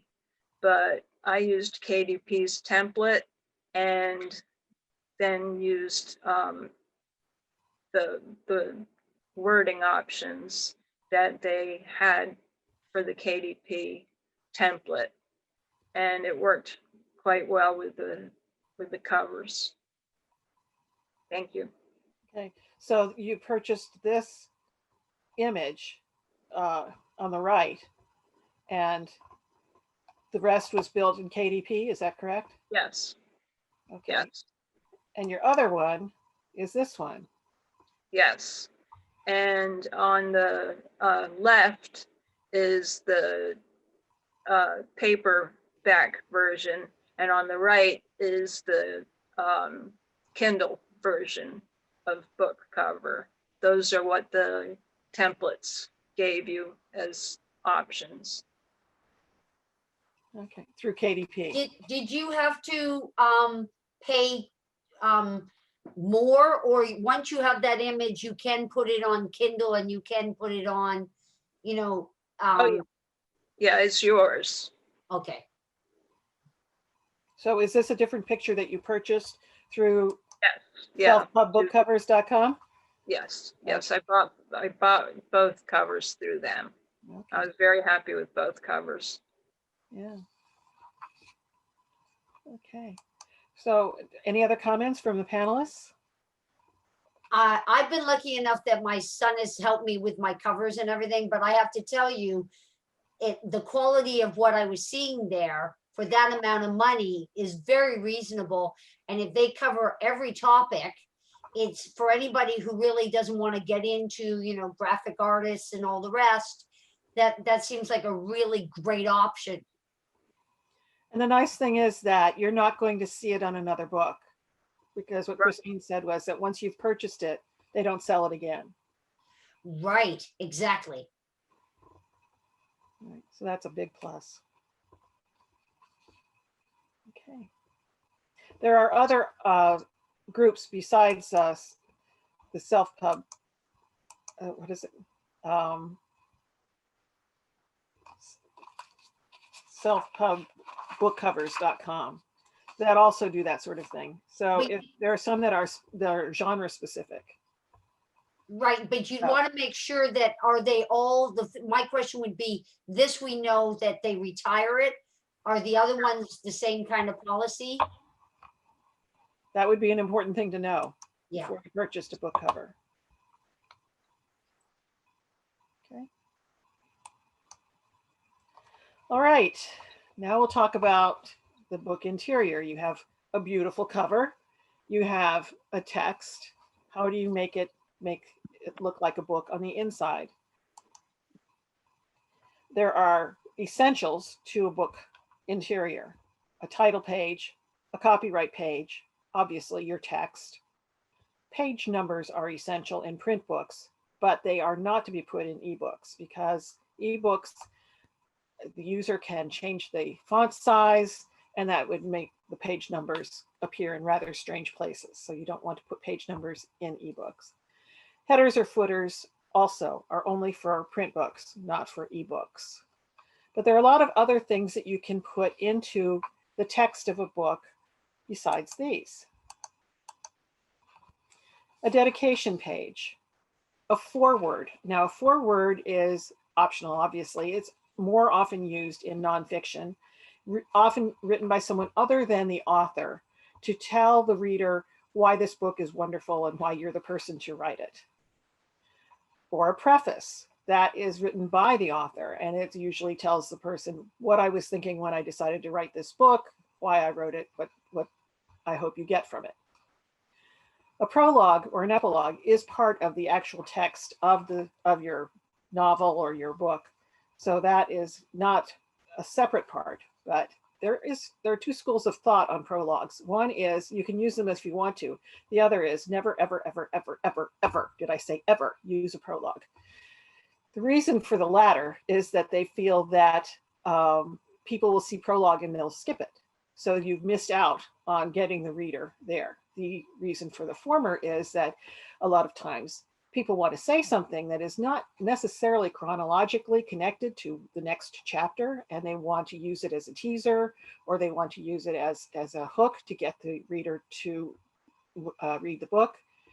But now it's not going to do that if people do in fact skip the prologue. So what I would recommend is, if you want to write a prologue, go ahead and do it, but call it chapter 1. Nonfiction often has a table of contents. An ebook also has a table of contents. You want to have a hot link with the table of contents, even if it just says chapter 1, chapter 2, chapter 3, so that an e-reader can go from the table of contents to that chapter. The table of contents for nonfiction is an important thing. Now, many times your chapter title or your story title, it will give people an indication of what's inside that particular chapter, and that can be very useful. But if you just go 1, 2, 3, that's still okay. The table of contents for nonfiction is just to help people sort out where they are. The table of contents for fiction is to make it easier for them to identify where they read that thing that they wanted to go back and read again. Sometimes people put in a list of characters, a map of their fictional world, a glossary of unique terms, all kinds of different things that people throw in to help the reader and to add value really to the story. You also might want to have an acknowledgements page. an about the author page. These allow you to say thank you to the people who helped you get here, your beta reader, your mom, whoever it is that you feel helped you get here. An acknowledgements page is your opportunity to say thank you to them. The about the author page is different. That's your bio. It's to tell people who you are, a little bit about who you are, and about your other books, maybe where your website is, carolLwright.com, and so that people can connect with you outside of just reading your book. If you have other books published, especially if you have other books published with the same publisher, even if that publisher is you, you really should consider putting the list of your other books somewhere in the front or back matter of your book, so that your readers who are now fans can find your other books. At the end of an ebook, it's good to put a hot link on these other books you've published so that they can get to the end and press that link and immediately buy your next book. You can also, in an ebook, leave links so that people can leave reviews or mentions at Goodreads, at Amazon, at Facebook, at Twitter, etc. And you also sometimes will want to include a preview of a coming book, like a sample chapter or something like that, to hook them before they leave the book and get them to read your next. Every book has a style, but at the same time, every reader expects certain things from a book. They expect to open a book and see familiar things. So when you're creating your style, you want to not go too far afield from what you know your readers are expecting. To create your styles, you're going to use them throughout your book to make sure it has a consistent appearance. And you will need to create different styles for each of the following. Your paragraph styles, you'll have to have a style for your chapter titles, so they all look the same. Author's bylines, if it's an anthology. Your basic text, which is most of the paragraphs in the book. A first paragraph text, if you use a drop cap or you don't have an indent, you're going to need to have a different style for that first paragraph. I have a lot of different styles when I'm creating a book because there are many things that crop up within the text that are different in this particular section than they were in all the other sections. So you create a new style for it, and that way you can use that throughout if it arises again. And then there are character styles, and you use that for a word rather than a paragraph, or even just a character. And you'll need them if you're using italics, if you're using underscore, if you're using bold, or if you're using a completely different font for some reason. You want to create that character style so that you can have that consistent throughout as well. Your front matter is what comes before your text in your book. And when you open a book, what readers expect to see, you open a book, on the right-hand side is the first piece of paper. There's the cover, and then that first piece of paper. That's page 1 of your book block.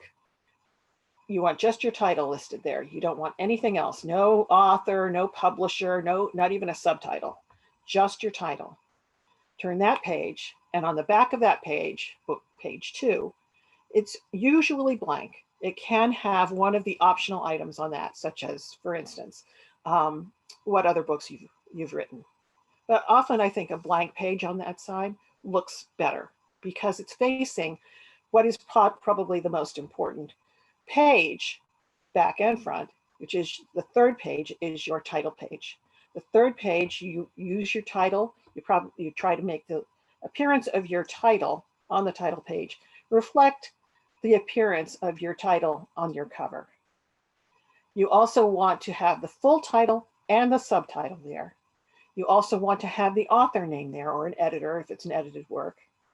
You want to have your publisher logo down at the bottom and your publisher's name and the city and state where that publisher is located. On the other side of the title page is the copyright page. Copyright page is where all the legal stuff goes. That means you put in your copyright claim.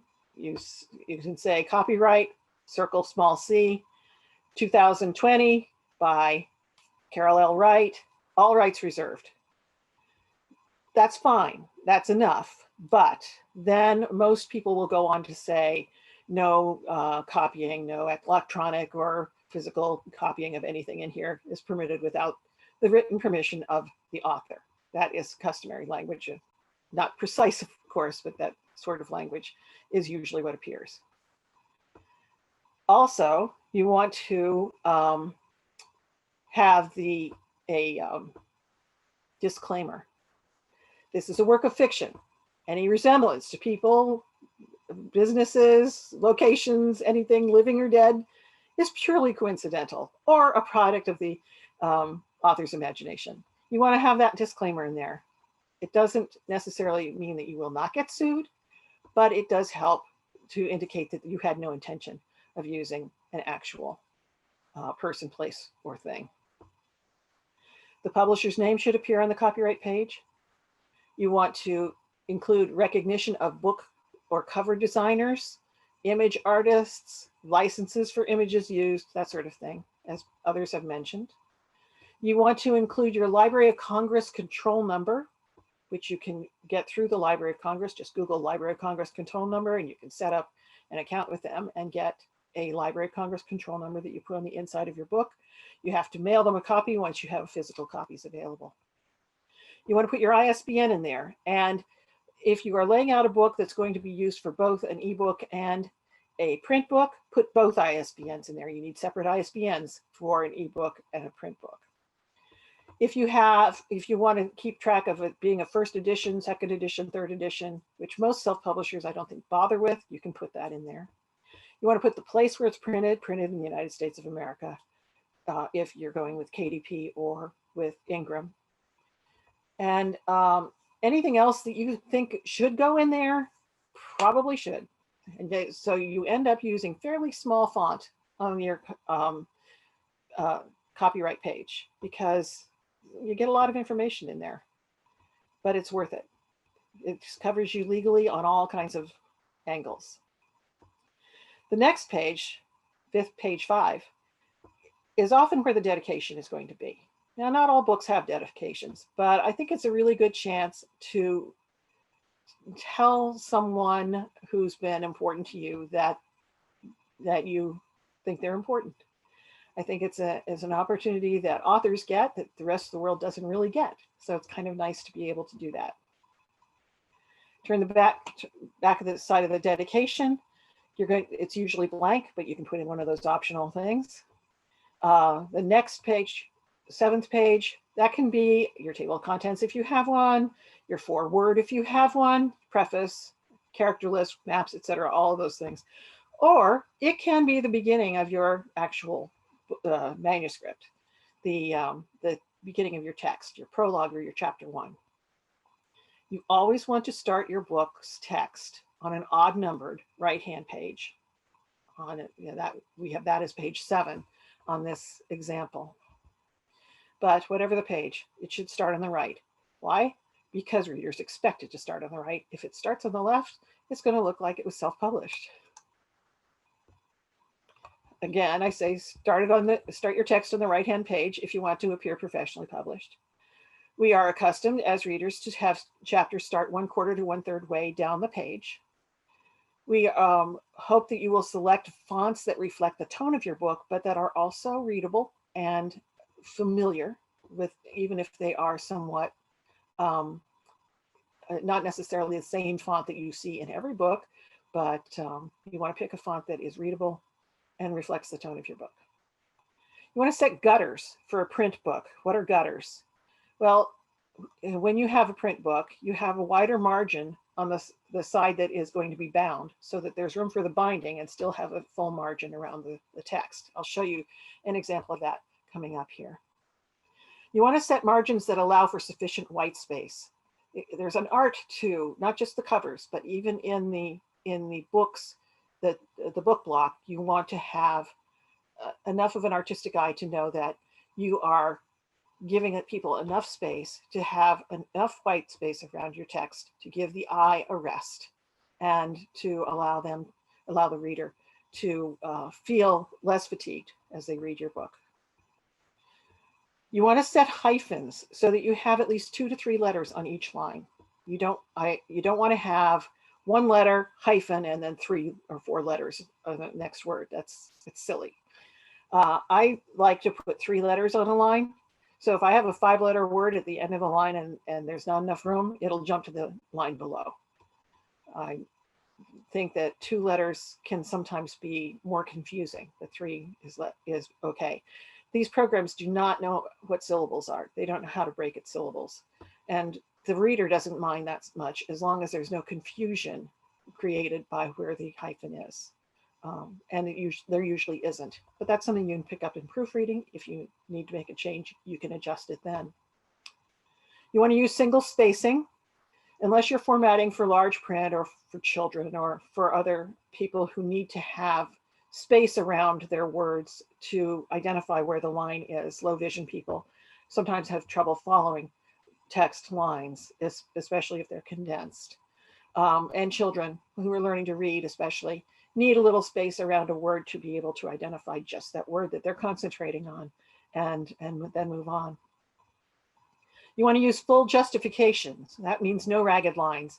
As you can see here on this page, no 2 lines end identically in the same place. It looks ragged. You want to have it a nice smooth line on both sides of your margins. You want to use page numbers. These can be in the header, they can be in the footer, whatever works for you. It's definitely an option that is available to anyone as to where they put it, but be sure you put it there in a print book because people want to know what page they ended on. You also can use headers and footers. Usually with a novel, you put the title of the book on one side and the author on the other in a header. I generally put you can put the page number on the opposite side so that on a right-hand page, the page number is on the right in the header, and on a left-hand page, the page number is on the left in the header. Or you can put it at the bottom and center it, and that way you won't have to worry about alternating between them. You also do not want to use headers on the first page of a chapter. You want to have that clean so that it looks fresh as you start a new chapter. Here is an example of what it looks like when you're laying out a book. And you can see here, this is an anthology I just finished laying out, and it's for Feathers and Scales for the Bethlehem Writers Group. And I've opened it to page 167, which is where Christopher's story, Goats in the Machine, starts. We've got a header here with Fur, Feathers, and Scales. If we had a header here, it would say Goats in the Machine, because I put the title of the story in an anthology rather than the title of the author in here. But it's the first page, so we don't have anything in the header on the right-hand page.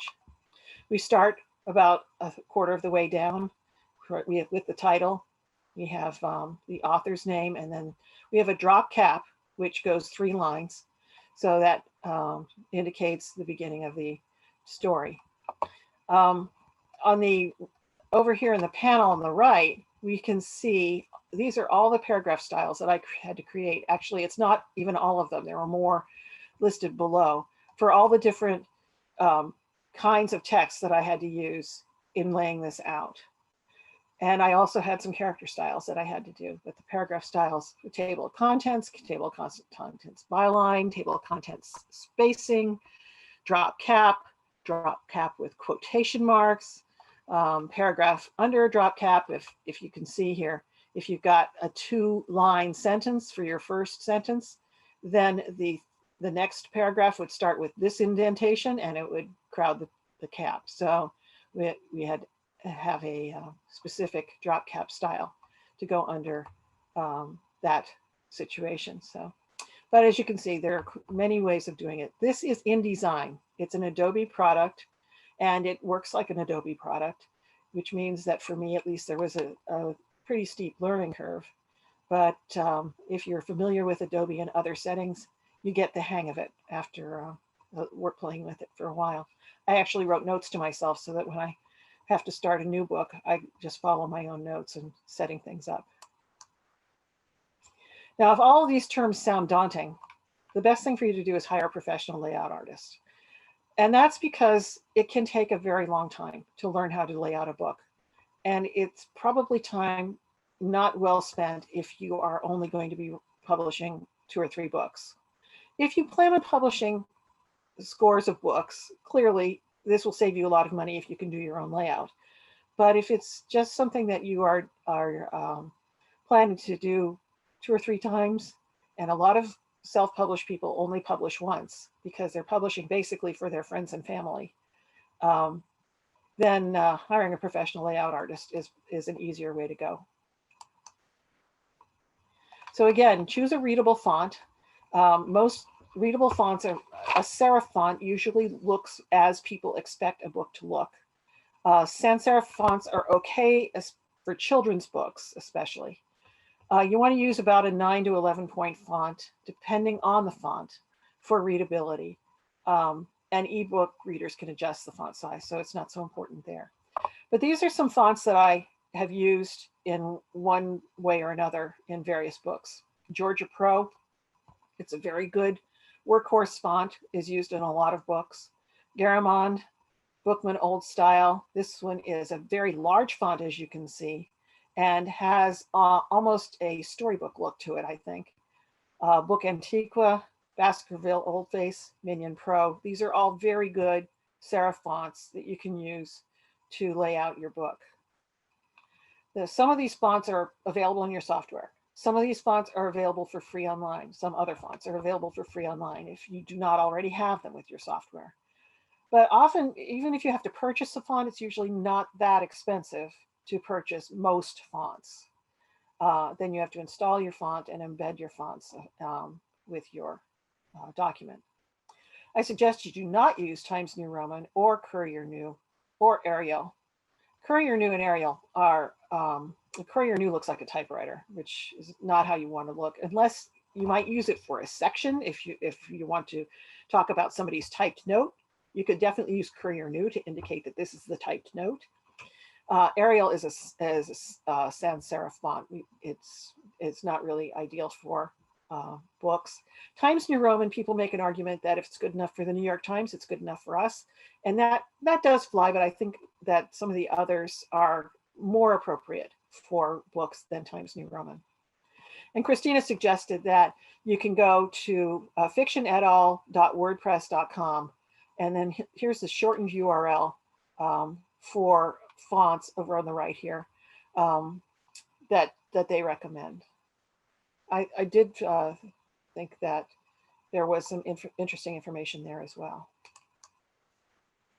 So the back matter of your book is after the text of your book, after your story's over, after you've said goodbye to your characters, it's customary to have some or all of the following. The acknowledgements usually go at the end.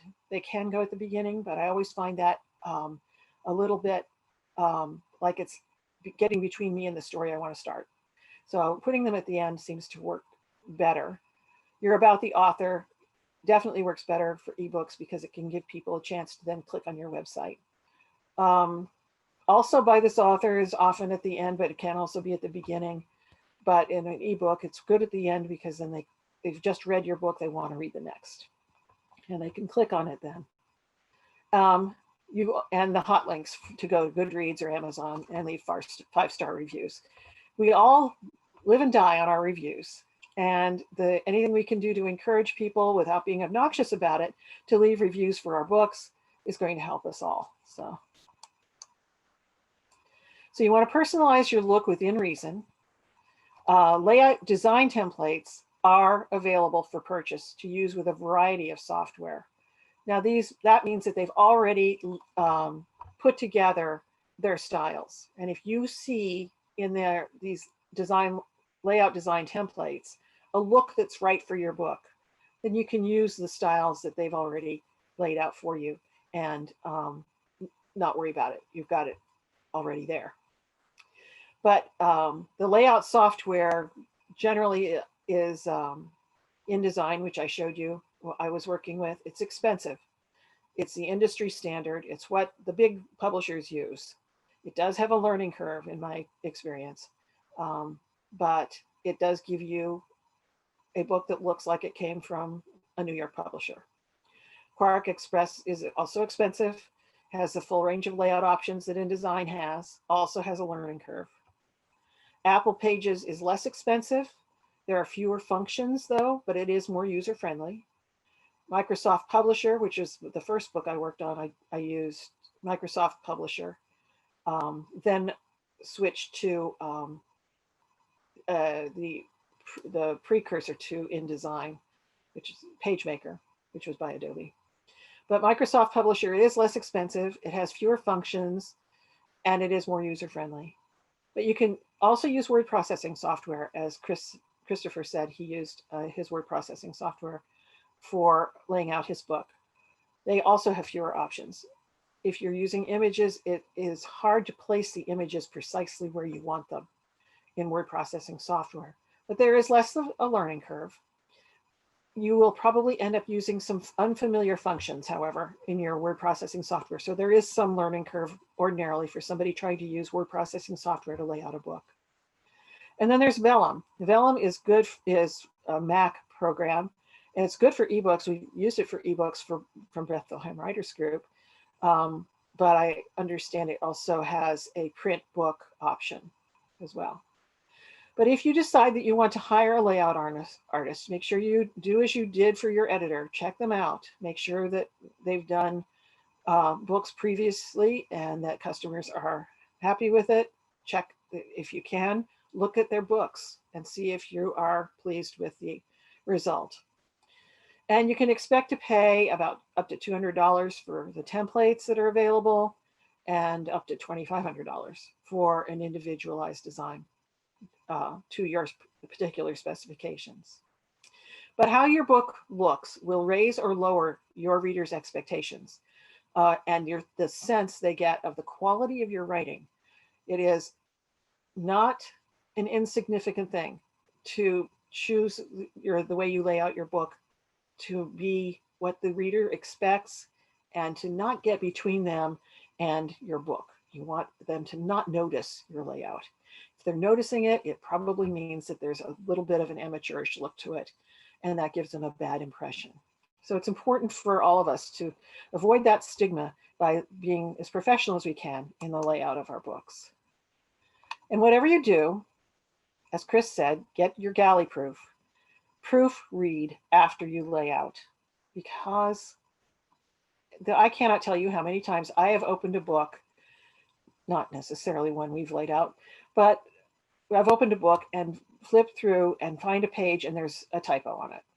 We don't want that to be our books. So proofread after layout. Do all the things that we've said to do before you are ready to lay it out. Do it again. Get your galley proof from the printer and check it out. Okay, comments? Doing the children's books, when you talked about ragged, it was really challenging for me because unlike when you have pages and pages of writing, with children's books, there's fewer words. And so you really are choosing your words. However, then you don't want it to look ragged. And sometimes you have to rewrite the section so that it does look well put together, not because it wasn't written well, but because it then looked ragged and the spacing became too much between one line to the other. That was my learning with the children's book, is that I actually had to take that into account. What did you use to lay out your book? Well, my son is a graphic artist, and so I gave him, he worked with the images, and then we started playing around with how it would set up. So he was blocking it, and it was a learning curve for both of us. But what we realized was at certain points, you couldn't cheat it anymore. Like you just can't make it look that perfect. And I had to go back and then rethink the writing of it to make it work, because it does matter when it looks not even. Like it really, especially with the kids' book, it looks like something's not right. Well, that sounds like you were using a graphics program rather than a layout program. And that's probably where the difference is. If you're using a layout program, you can add graphics to it. But when you're using a graphics program, adding the text to it does give you that kind of difficulty. I'll ask him. I'm not sure. Honestly, I'm not sure. I just came down and worked with him visually on what I was trying for. Right. But that's good. I'll ask him, because he deals with all this different stuff, what he actually did. I think it might be what you're saying, is that he did the pictures and then we put the text in without considering the layout, and a layout program would place it on the picture. Yes. Okay. Yes, you can do that. Okay, great. That might solve and- the next problem. But the layout program also gives you the option of full justification, so that you don't even have to think about having the columns be smooth, be straight. Yes, but when you do full justification, no, he was able to get the full justification, but what happened was, and maybe this full justification you're talking about, when we did the full justification, there were too much spacing with some of the words Oh, that I it see. didn't look right. I So, see. so it was that, it wasn't that the full justification was shifting every spacing of every letter It and can then happen. making it was doing, so is that what the layout will do? That can happen with layout software as well. But Okay. sometimes you'll see a line where everything looks a little spaced out. Yeah. And that it's not a problem so much within design, but I think you get it with word processing, etc. Okay, I'll have to double check with him, but that's good. And this is good for people to know that, there's different formats that you can use that might actually resolve your problem by just doing a different format.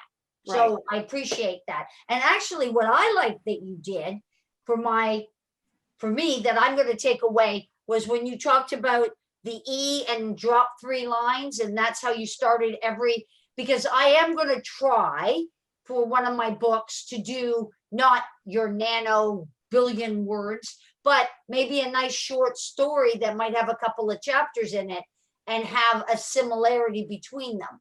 So these kind of little techniques, and like what you said about not having, anything above the, first when you're opening a new chapter and being consistent, these are things that are important for people to realize. That's the impression you're leaving with the reader. The thing is, we don't notice these things. We just are accustomed to seeing them that way. And if you don't do it that way, that's when people notice it. So it's an odd thing to say. People should never notice your layout. But if you're doing it right, nobody notices. Exactly. There's something I wanted to add to your list, Carol, of about things you need to do for your ebook. And this is something I just picked up on a recent marketing webinar I attended. You were talking about having the all-important links to leave reviews. The helpful hint I learned, I wish I'd learned a month earlier, was to put those links immediately after the words "the end," because Nook and Amazon, Kindle, and all those other e-readers, if you go too far past the words "the end," it will detect it and guide you or send you to some place where they want you to go. So put those links immediately after the end. Did not know that. Thank you. Oh, very good, Chris. Anything else? Okay. Costs of self-publishing. Laurel, what do you have for us on that? Okay, I'm just going to give a really quick rundown. I know that we're getting toward the end, so I want to make sure that I just gave you an idea. Again, if you're self-publishing, you have to understand, you're not going to get that $5,000 advance that a traditional publisher might give you. Again, when a traditional publisher gives you something, you may never see another penny, because if you don't make a certain number of sales, you're never going to get any money back.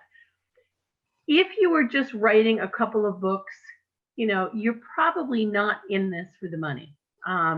Most of us that write, I know for myself, I'm not in this to make a ton of money. I don't know that I will ever make a ton of money. If I can make a little bit of a profit, that would be great. Right now, I'm almost to the point where I'm breaking even after several books. But in order to really make it as a self-published author, you really need to have quantity. You have to have several books out there, and you have to keep putting them out there. This is a list of some of the things that if you are going to do it professionally, you need to consider. You really should consider having your own domain and website. The domain is about $15 a year. A website can cost you $150 to $300 a year. I use Wix myself. There are others as well. If you are going to hire a professional editor, some will charge by the page, some charge by the hour, but you can basically spend anywhere from $500 to $3,000 for a really good editor. These are all costs that you have to look at. And so if you are on a budget, you have to decide, where is my money best spent for what my goals professionally are. The cover designer is a really good example for myself. I know that Chris went through this, an amazing process. My eyeballs glazed over with something like that, because even though I can do stick figures, I'm not an artist. I can do basic layouts, but I want a cover that's going to really pop. So that's where I spend my money. I spend my money on a professional designer who does my cover for me. And I've been so happy with him that every penny is been spent, and I've gotten great reviews on the covers. So I believe that that's an area that I choose to spend some money on. You need to spend money on your ISBN and your barcode. Self-publishing, they won't do it if you don't have an ISBN. So that's just an expense that you are going to have.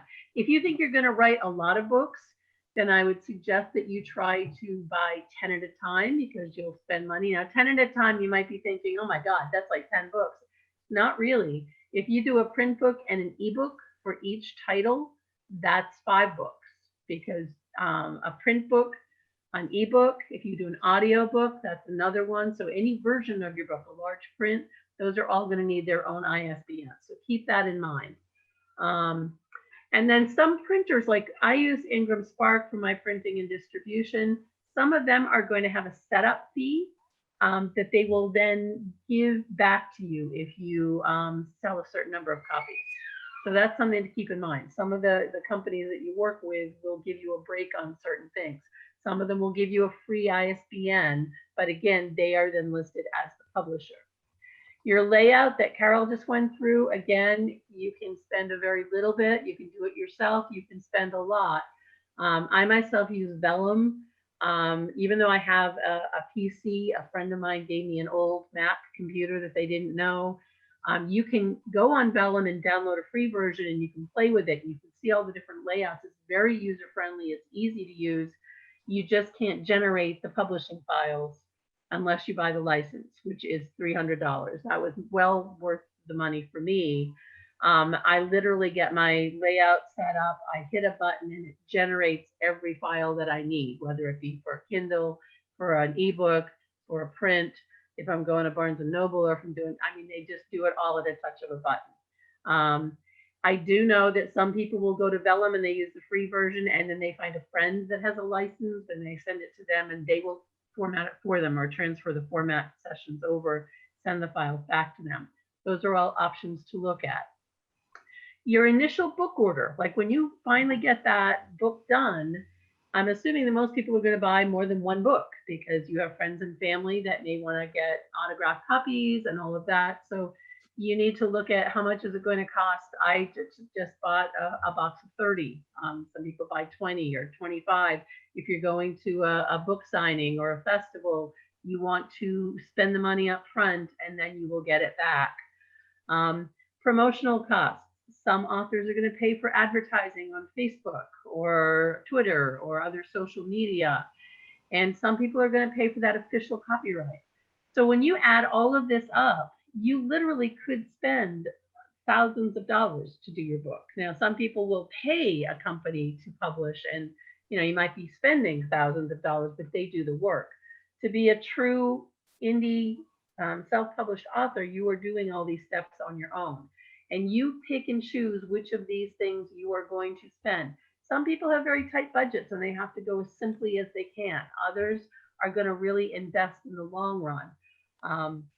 But keep in mind that most writers initially, you do have to expect that you're not going to make your money back, maybe on that first book, and you just keep at it until finally, that royalty check comes in great. I've gotten about $1,000 in royalties, but over the course of 2 books, I've spent closer to $1,500, $1,600, $2,000. So I'm gotta do a few more before I break even.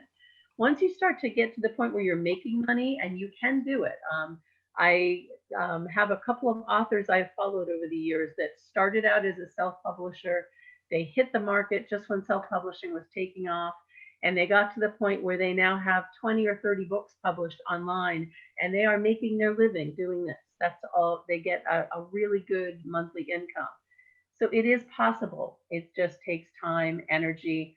Again, if your publishing goals are to make money, you might want to look at traditional to see if that might give you more to begin with. If your traditional goals are to have the controls and you still want to make money, just know that the more work and effort and blood, sweat, and tears you put into it, the more you are likely to eventually come out and start making some money. I guess that's it, if any. I don't think there's anything else. It was really quick and easy. Okay. Okay, it's back to me then with how to price your book. You want a print book, you want to check the comparable cost of comparable current books. This is probably the most important factor. If your book is more expensive than other books that are comparable, it's not going to be the first book purchased. You also want to calculate all those costs that Laurel was talking about. And your printing and shipping costs, your website, your editing, your cover, your layout, all of those things. And you have to remember that if you are going to sell your book in a bookstore, they expect a minimum of 40% and up to about 55% of a discount, which means that right away, if you have a $10 book, you're making $4.50 to $6 on it. If you had to pay more than that to get it printed, you've lost money, and it's not a good option for you. If you are trying to amortize the costs of all the other things you put into it besides the printing, you're only going to get worse off, not better. So calculate what you'll have to charge to cover all of these costs and retain a profit. Now, how do you recover all these prep costs? The best way to do it is sell a lot of books. But then we all know that. You're not going to be able to recover all of those prep costs if you sell 100 books. It's just, you're not going to be able to sell your book at a price that would do that, because it would become astronomically expensive. So you have to be reasonable in your expectations and figure out a cost for your book that is within the market going rate and still give you incrementally payoff on all of those costs that you've already put in. Now on ebooks, most ebooks from self-publishers are going to sell for $10 or less. And in Amazon, you really probably want to target that sweet spot of $2.99 to $9.99 because they will give you a 70% royalty in that price range. Otherwise, you get the 35% royalty. So that pretty much tells us self-publishers that's the neighborhood we want to be in. Unknown authors can't expect to make $9.99 on an ebook. But if you are closer to the $2.99 number, $2.99, $3.99, $4.99, under $5, a lot of people will say it's worth it taking a chance on this unknown author. But remember, you still have all your website, editing, cover, layout, and promotion costs to cover, even if it's an ebook only. And so you still have to consider that when you're considering what to sell your book for. But a good goal is to be able to make a profit selling your book at 2.5 to 3 times your printing and shipping costs. And so long as that is within the expected cost for a book of your type and size, that's a good range to be in. 2.5 times is pretty much the minimum that you want to consider for your sales price. Now, books, did you want to make your books returnable? This is a question you'll be asked by your printer. Bookstores will not usually stock books unless they are returnable. But that means that the bookstore can buy 50 books, sell 1, and return 49. Well, what happens to that 49? Does your printer hold on to it in case there are orders for 49 more books? No, they do not. You get a royalty for that 1 book that's sold, but then you must pay for the printing of all 50 books, and you must pay for the shipping of the additional 49 books, possibly shop-worn books, to be shipped back to you or to have them destroyed. You save money on the shipping if you have them destroyed, but if you have them shipped back to you, you have the books to sell. But the big problem with this is even if you make it returnable, you're probably not going to get into a lot of bookstores. Barnes & Noble has a specific route to get into their bricks and mortar stores, as if bricks and mortar stores are still a thing. But you have to jump through some hoops to get there, and not every returnable book is going to do that. Books that are non-returnable means that bookstores will not usually take a chance on stocking your book, except perhaps on consignment, and sometimes not then. So it is, we've run into stores that will take books on consignment, but you have to pay a fee. They are happy to take your books on consignment, but if you don't check back with them and it's a certain amount of time has gone by, then the books are theirs, whether they've sold them or not. There are lots of ways that independent bookstores are trying to make a living, and one of them is to the way that they take books on consignment. So most of your sales, if it's non-returnable, are probably going to be online or in face-to-face sales, selling through your website, selling through Amazon, barnesandnoble.com, indie.com perhaps,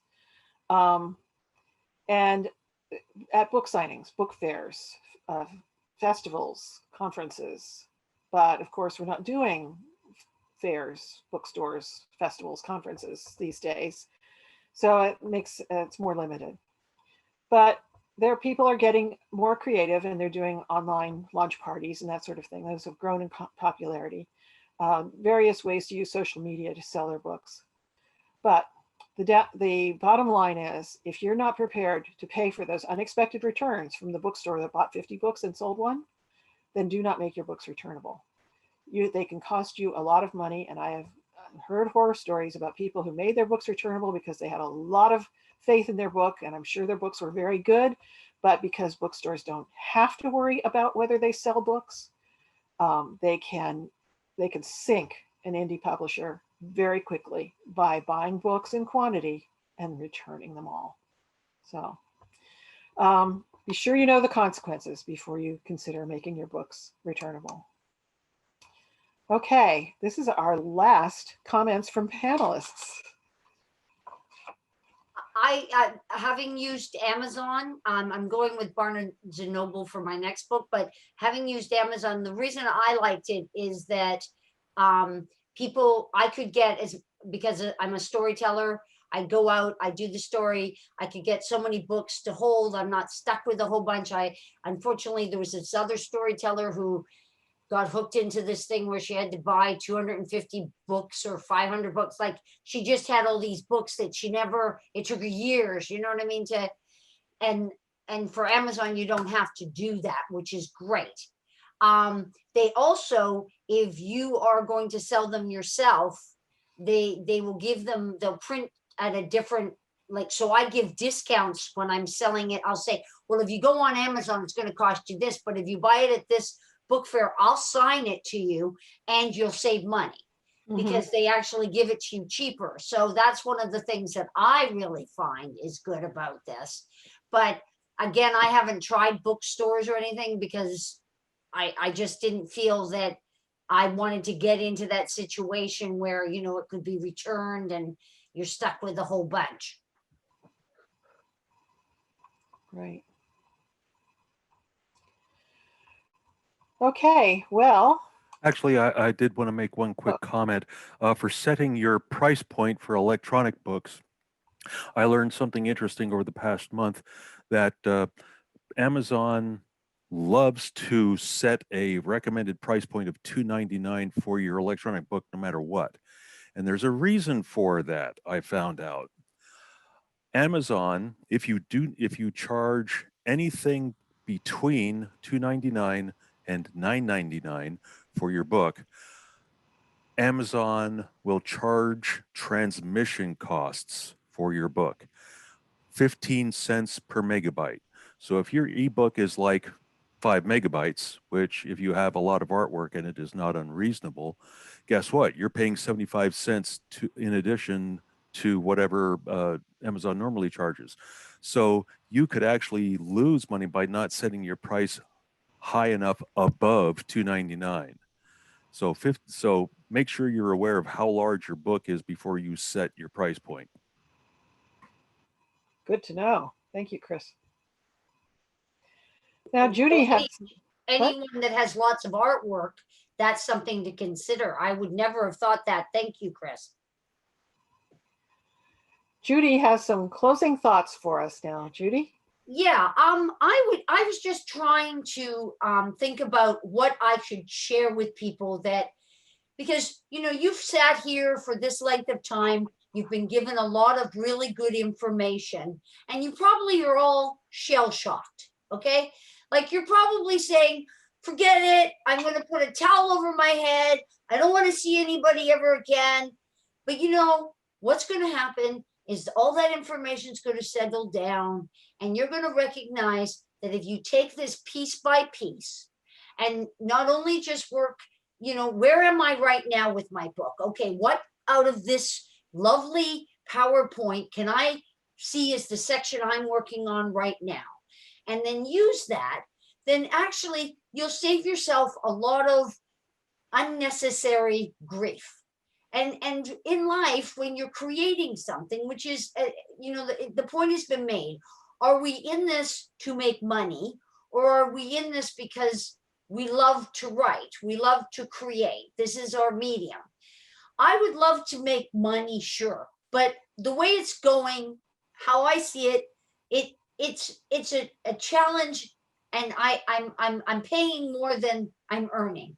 However, to be able to say, hey, I've got this book, when I'm there and there's this little kid who buys the book from me and comes back the next day and says to me, hey, I really enjoyed that book, and her parent says, oh, they really liked and they want to be a writer, or whatever it is. Oh my God, that is just so worth so much. So my closing thought to everyone out there is, if you want to write, by all means, write. Don't let any of this stop you, because in the end, this is your life, and how you spend every moment is you. And you don't have to make a gazillion dollars to say I'm a writer. In order to say you're a writer, you have to write. Thank you, Judy. So that is our presentation from these members of the Greater Lehigh Valley Writers Group. Chris, can I ask you to tell everyone a little bit about GLVWG and what we do and who we are? Okay, the Greater Lehigh Valley Writers Group is 200 plus members strong, and we don't just write books or fiction. We also have members who write nonfiction, poetry, screenplays, plays, and we offer several services. I think we mentioned it at least once, that we have something called the Writers Cafe, which is held every week now via Zoom, where you can come in with 2 pages worth of your progeny, the latest project you're working on, and give it a cold read, where you will read from your page. And remember what we were saying about it helps if you read these things out loud.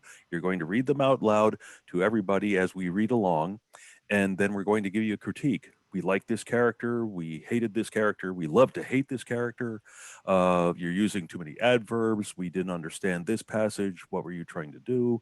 I really, this was absolutely clear, you had good emotion in there, you had a good picture, you had good descriptions, and so on. You'll get feedback, both positive and constructive. Go to our website, listed there, glvwg.org. That's the way we pronounce it, at least, GLVWG. And you'll see on the right-hand column, there'll be events, and you can sign up for the Writers Cafe. We encourage you to sign up for it because it has, it's becoming very popular, and unfortunately, there's a limited time to get reading in. So there is a sign-up list and unfortunately a waiting list for for each week.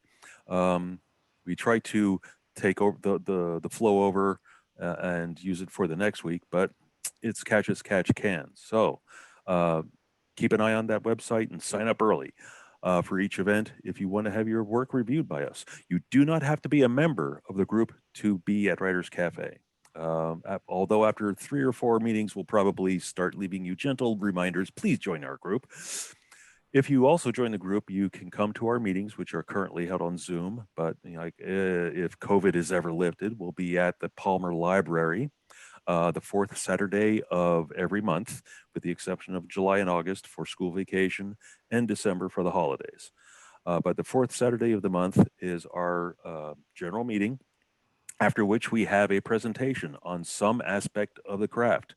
I think this month's is going to be by John Gibbs, and the title of it, excuse, it's going to sound weird, but Your Butt is Showing is the name of the talk, and it's about using conjunctions and all other tricks of the language. That's B-U-T with 1 T. And afterwards, we also often have workshops where we concentrate on a specific topic of writing, just like the presentation, but there's a workshop and very intensive. Those you have to pay to get into, or you could join the GLVWG.org and you'd get in for free. We also have a yearly conference, the Wright Stuff. This year it is being held in March. I forget the exact days because I didn't think I would be talking about this. But it is in March. Again, go to our website to find out details. And it is a very good 3-day conference where we have notable writers giving talks. And our guest of honor is J.D. Barker, an international writer of science fiction, horror, strange tales, and all that stuff. So I'm looking forward to it a lot. And I think that's all I'm going to say for now. Thanks, Chris. And the last thing I wanted to mention was that the Bethlehem Writers Roundtable has a 2021 Short Story Award competition coming up starting in January 1st, looking for mystery or crime fiction short stories of 2,000 words or fewer. Submissions are due by March 31st. And our guest judge this year is Charlene Harris, who probably needs no introduction, but in case she does, she's the author of the Aurora Tea Garden mystery series, which has been now is being presented on Hallmark. The books were hers. The Hallmark does what they wish to with the books, we understand. Same happened with her Sookie Stackhouse series, which became True Blood. Midnight Texas series also was a television show. And she has many more. So winners win cash and publication. And you can see that you can visit http://bwgwritersroundtable.com for more information. I really want to thank this panel, who's been fantastic, talking to us about self-publishing. I hope we've been useful to you, and I wish you all the best in your self-publishing journeys.